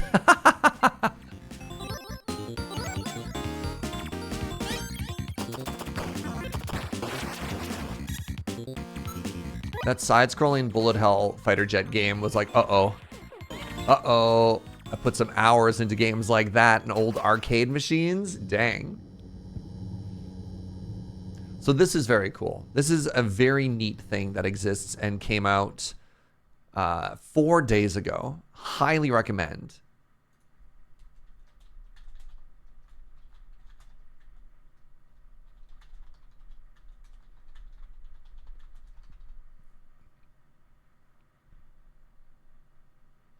Are they ports, remasters, reworks? That's what I was saying. I'm looking into this, and it looks like not only are they all original games, I don't know if they reached out to other developers, but it looks like there might be 3 dev teams, or even 1 dev team that just worked on the titles of Spelunky, Downwell, and Catacomb Kids. 50 brand new games. These are not mini games or micro games, although the size of each game varies. Everyone is a complete experience, from its opening title screen to its ending credits. Some are small-scale arcade games, but there are larger open-world adventures and even a JRPG that could take many hours to beat.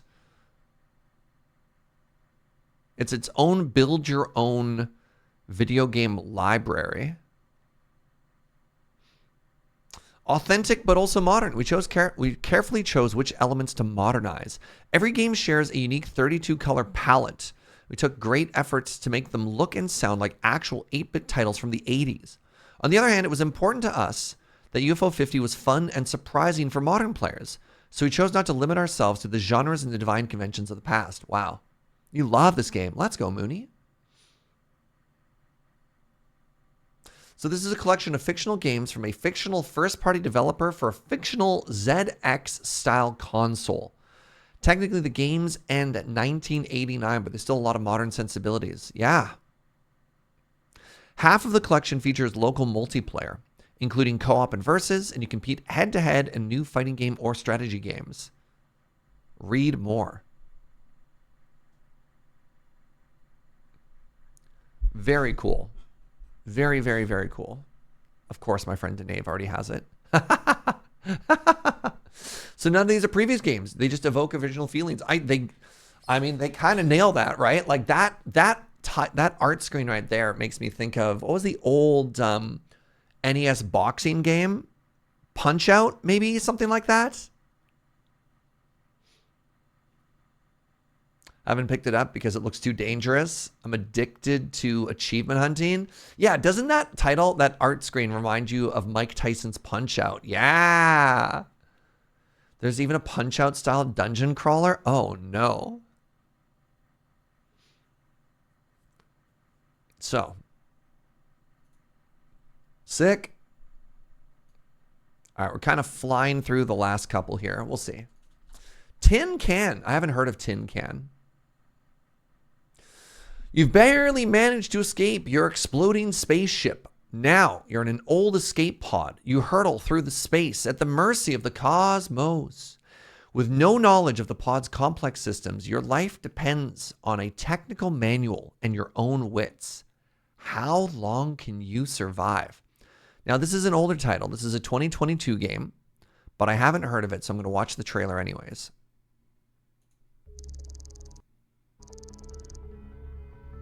Many of the games are surprisingly deep and many are fairly difficult. Nice.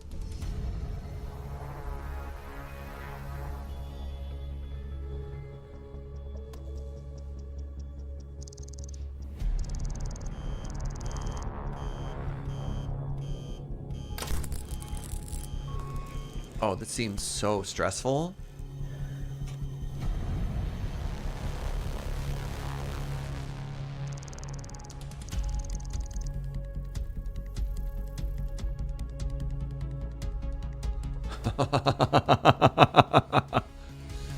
Oh my god. So this is a game of something starts to go wrong. You're given an error message. And then you have to bring out the technical manual and figure out, oh my god. Escape pod. This is Rescue Unit 42. We're on our way. Hang in there. Wow.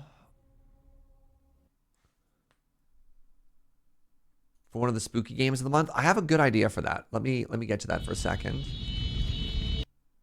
We'll just close that door. Nothing to see. It's like a solo version of Keep Talking, No One Explodes. I love one person has a question, the other has an answer. Kind of, yeah.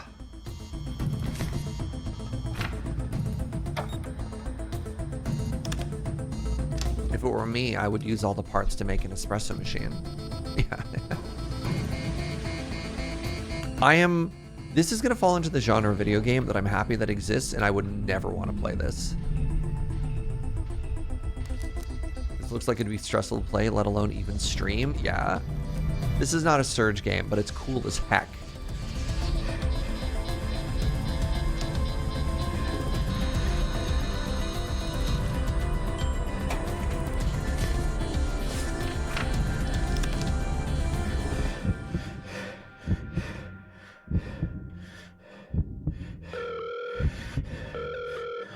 You have reached Tinkin Technical Support.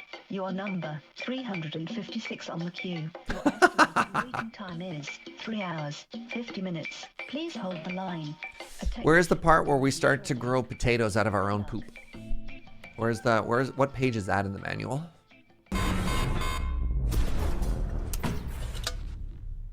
In space, tech support can't hear you scream. Wow. Sounds like a cool idea, except for the space pod and space part where everything is terrifying. Yeah. I mean, you can make that easily into a horror game as well. And have the 2001 Space Odyssey moments of, like, Hal very deliberately trying to sabotage it. Hal, bring up the technical menu. I'm sorry. I can't do that, Serge. Hal, open the door. I'm sorry. I can't do that, Serge. And you're like, ah! All the lights go out. Very cool. Very cool. This is not a Serge game. 100% not a Serge game. This is Keep Talking and Nobody Explodes. But you need to keep a space-faring emergency drop pod alive while you await rescue.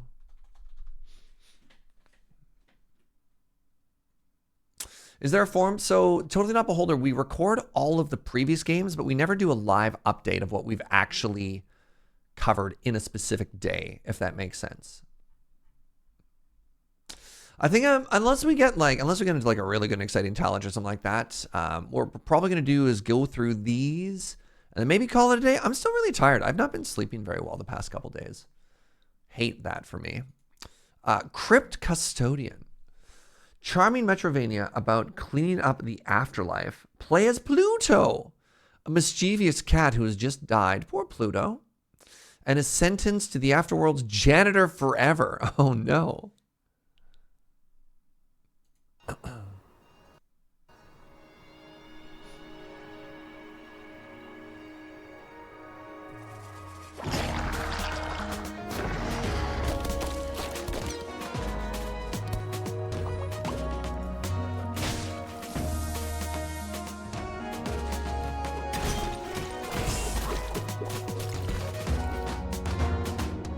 Well, this is very cute. Hang out with doomed ghosts.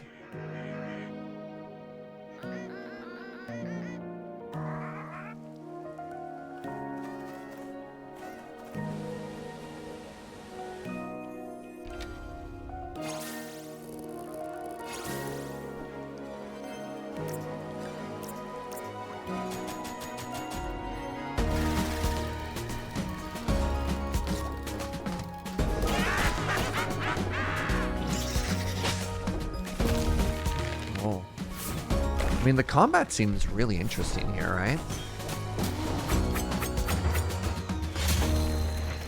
Huh.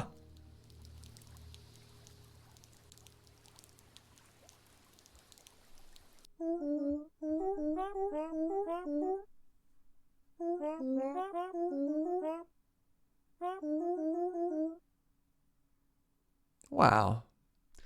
I was like hoping we could just get over it. Is very sweet. Overwhelmingly positive. Came out, what was that? A little 3 weeks ago? Very, very, very cute. Very cute. All right, how do they describe themselves here?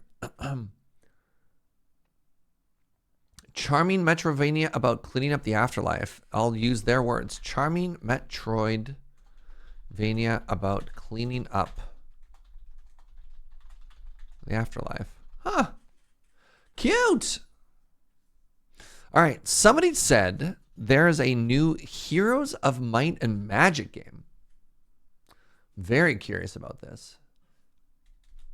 Olden Era. Okay, it's the top one here. So what is this? Heroes of Might and Magic Olden Era is the official prequel, hailing back to the origins of the genre-defining, critically acclaimed series of turn-based strategy games. Okay. Planned release date, Q2 of 2025. So in addition to Song of Conquest, there we go. This is a game that I have played before. Song of Conquest was a beloved new take on sort of the Heroes of Might and Magic formula. And so to see that there's actually like an official Heroes of Might and Magic as well is kind of neat. I'd be curious to know more about this. Heroes of Might and Magic is back. New installment of the renowned series of turn-based strategy games where action takes place on Earth. Sure. What do you mean by back, though? What does back mean?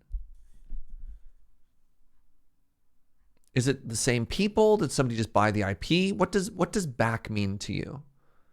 Developed by Unfrozen, published by Ubisoft.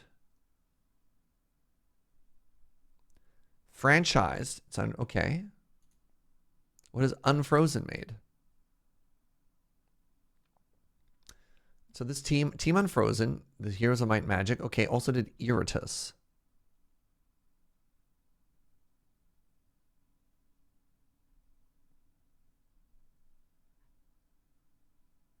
Ubi owns the IP? Okay. Let's see it. You're working through an infinite backlog of Heroes of Might and Magic 3 mods. Y'all. Oh, it's a 40-second trailer.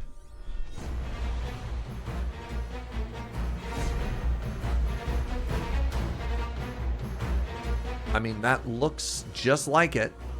That looks just like Heroes of Might and Magic, doesn't it?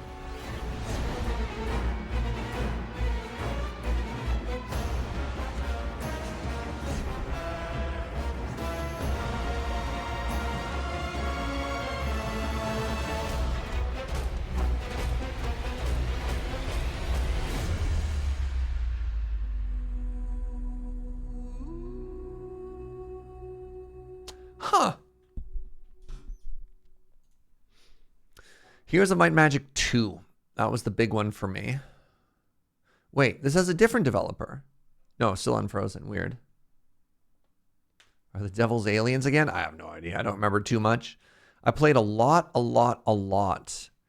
of Age of Empires 2 when I was younger. That was my big number in the franchise. I don't think I played... There's 4 of them, I think.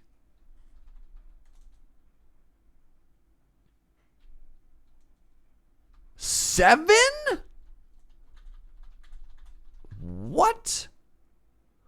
Here's a Might and Magic 6. Here's a Might and Magic 7. I can't help but notice that a lot of the reviews were getting a little bit worse, which is a little bit awkward. 7 Heroes of Might and Magic games.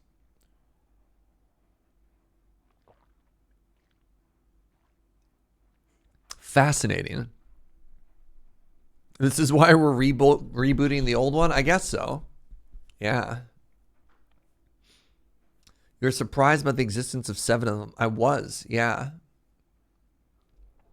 Heroes 3 HD Edition, mostly positive.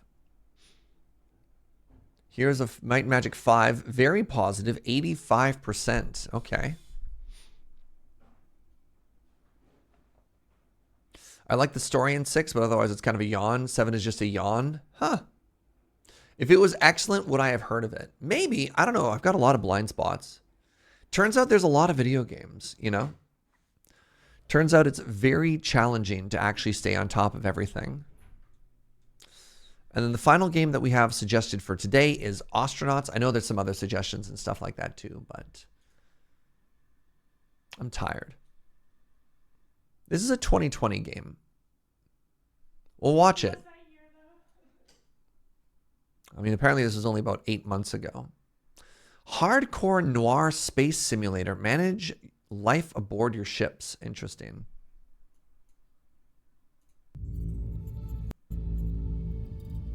So, there's a Testudo heavy lifter in just about flyable, if not exactly safe condition, waiting to be scrapped in the boneyard. And I need to be off K-Leg by tonight or the Adeamis are going to cut my hand off. My favourite hand. Problem number 1. The thing's got more holes in it than a sieve. Somehow, I'm going to have to patch it and reflood the O2. And nothing good comes easy, right? Problem 2. I don't actually know how to fly a Testudo heavy lifter. Thankfully, cozying up to that furloughed pilot stuck on the station has paid off.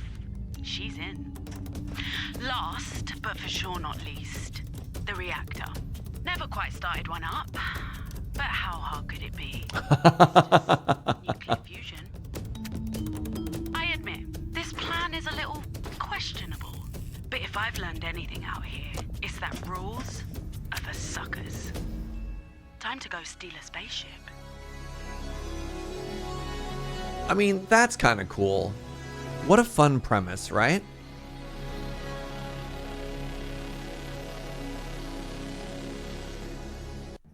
This ship may be a death trap, but she's my death trap. And my ticket out of a life of corporate servitude. With my own ship, I can fly out to the good derelicts where the corp can't see. I could go out to the good derelicts where the corpse can't see is a very strong sentence. And if you know the right buyer, it can net you a nice chunk of change. Maybe with some more cash, I can convince my old co-worker to join my crew. Of course, I'll need to upgrade my ship. Hold on, is Kitty playing this right now, kids? There's a whole solar system out there. If I can just find the resources and connections to torch up and leave this rock for good. Assuming I'm not done in first by crushing debt, the harshness of space, or worse. For now, I'm just trying to scrape by for one more...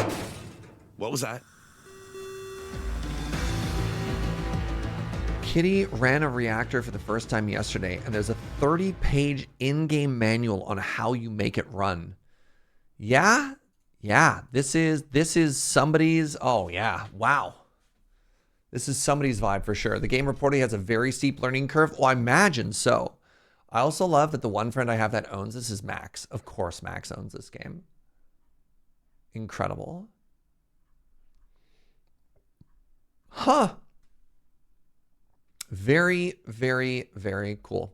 All right, I'm tired. Normally, I'd keep going on some stuff like that, but I think I want to take sort of a shorter day and vibe. But friends, hope you enjoyed. I always like trailer day. I always appreciate everybody stopping on by and giving suggestions. Apparently, 4 hours a shorter day. I mean, look. It's complicated. Thank you for the suggestions. Thank you for the good vibes. Thank you for the company as well. Thank you for the subs and the bits. I could not do what I do without all of your direct support, so thank you for that, friends. I really do appreciate it. Tomorrow, 8 a.m. Pacific, we're back with more Satisfactory. Andrew's going to be there in the morning, and then Fuji is getting off a plane directly from TwitchCon and then coming to hang out. Where might we suggest more trailers and games? Throw them in Discord. Please do. I do try and keep a text document going most of the time, writing down trailers to watch on the next one. And if we wanted to talk about these, we have a game suggestion channel, but we also just have a general game channel where we can just talk about stuff. Oh, right. I wanted to talk about a game suggestion in general. So in October, I want to stream a spooky game, a Serge safe spooky game. And the suggestion that I think I'm going to go ahead with, at least for a little bit, is going to be Graveyard Keeper. I think Graveyard Keeper was an excellent suggestion for something that's Serge safe, but also just a little bit off-putting that I probably want to play it in October and I probably wouldn't play it otherwise. Cemetery Keeper? Graveyard Keeper? Is that what it's called?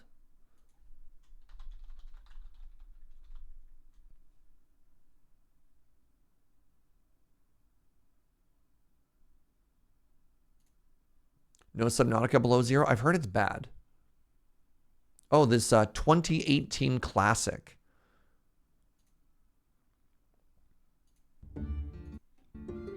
This one.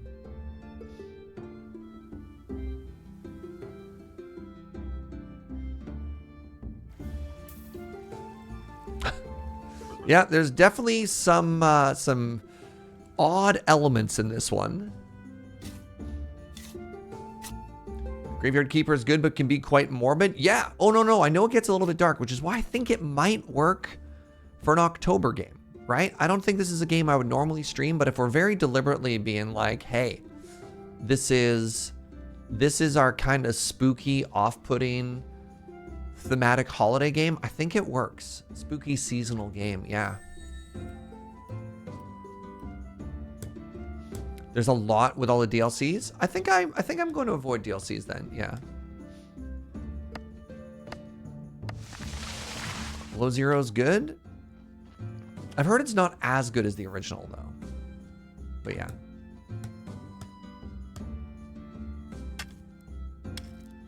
I don't know. With how good the original Subnautica is, the idea of playing another version of that game that'll just make me wish I was playing the original again is tough. Does that mean that Dredge was nearly a year ago? Yeah, 2 years ago would have been Subnautica, followed by Dredge. And then something we could have done was Pacific Drive until October, but we ended up playing it as our road trip simulator to practice for our drive back out to BC in February or March or whatever. Yep. Anyways, we're gonna leave this here. So yeah, that's gonna be our spooky October game. Oh. All right, everybody. Thanks for hanging out. You're great. I really, really, really do appreciate you. So it looks like TQ is still going on Hobbit game. So let's go send her some love. TQ is streaming Tales of the Shire. A first streamer look at the new Lord of the Rings, The Lord of the Rings set video game.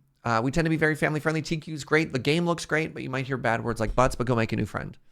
All right, everybody. Ciao. Blah.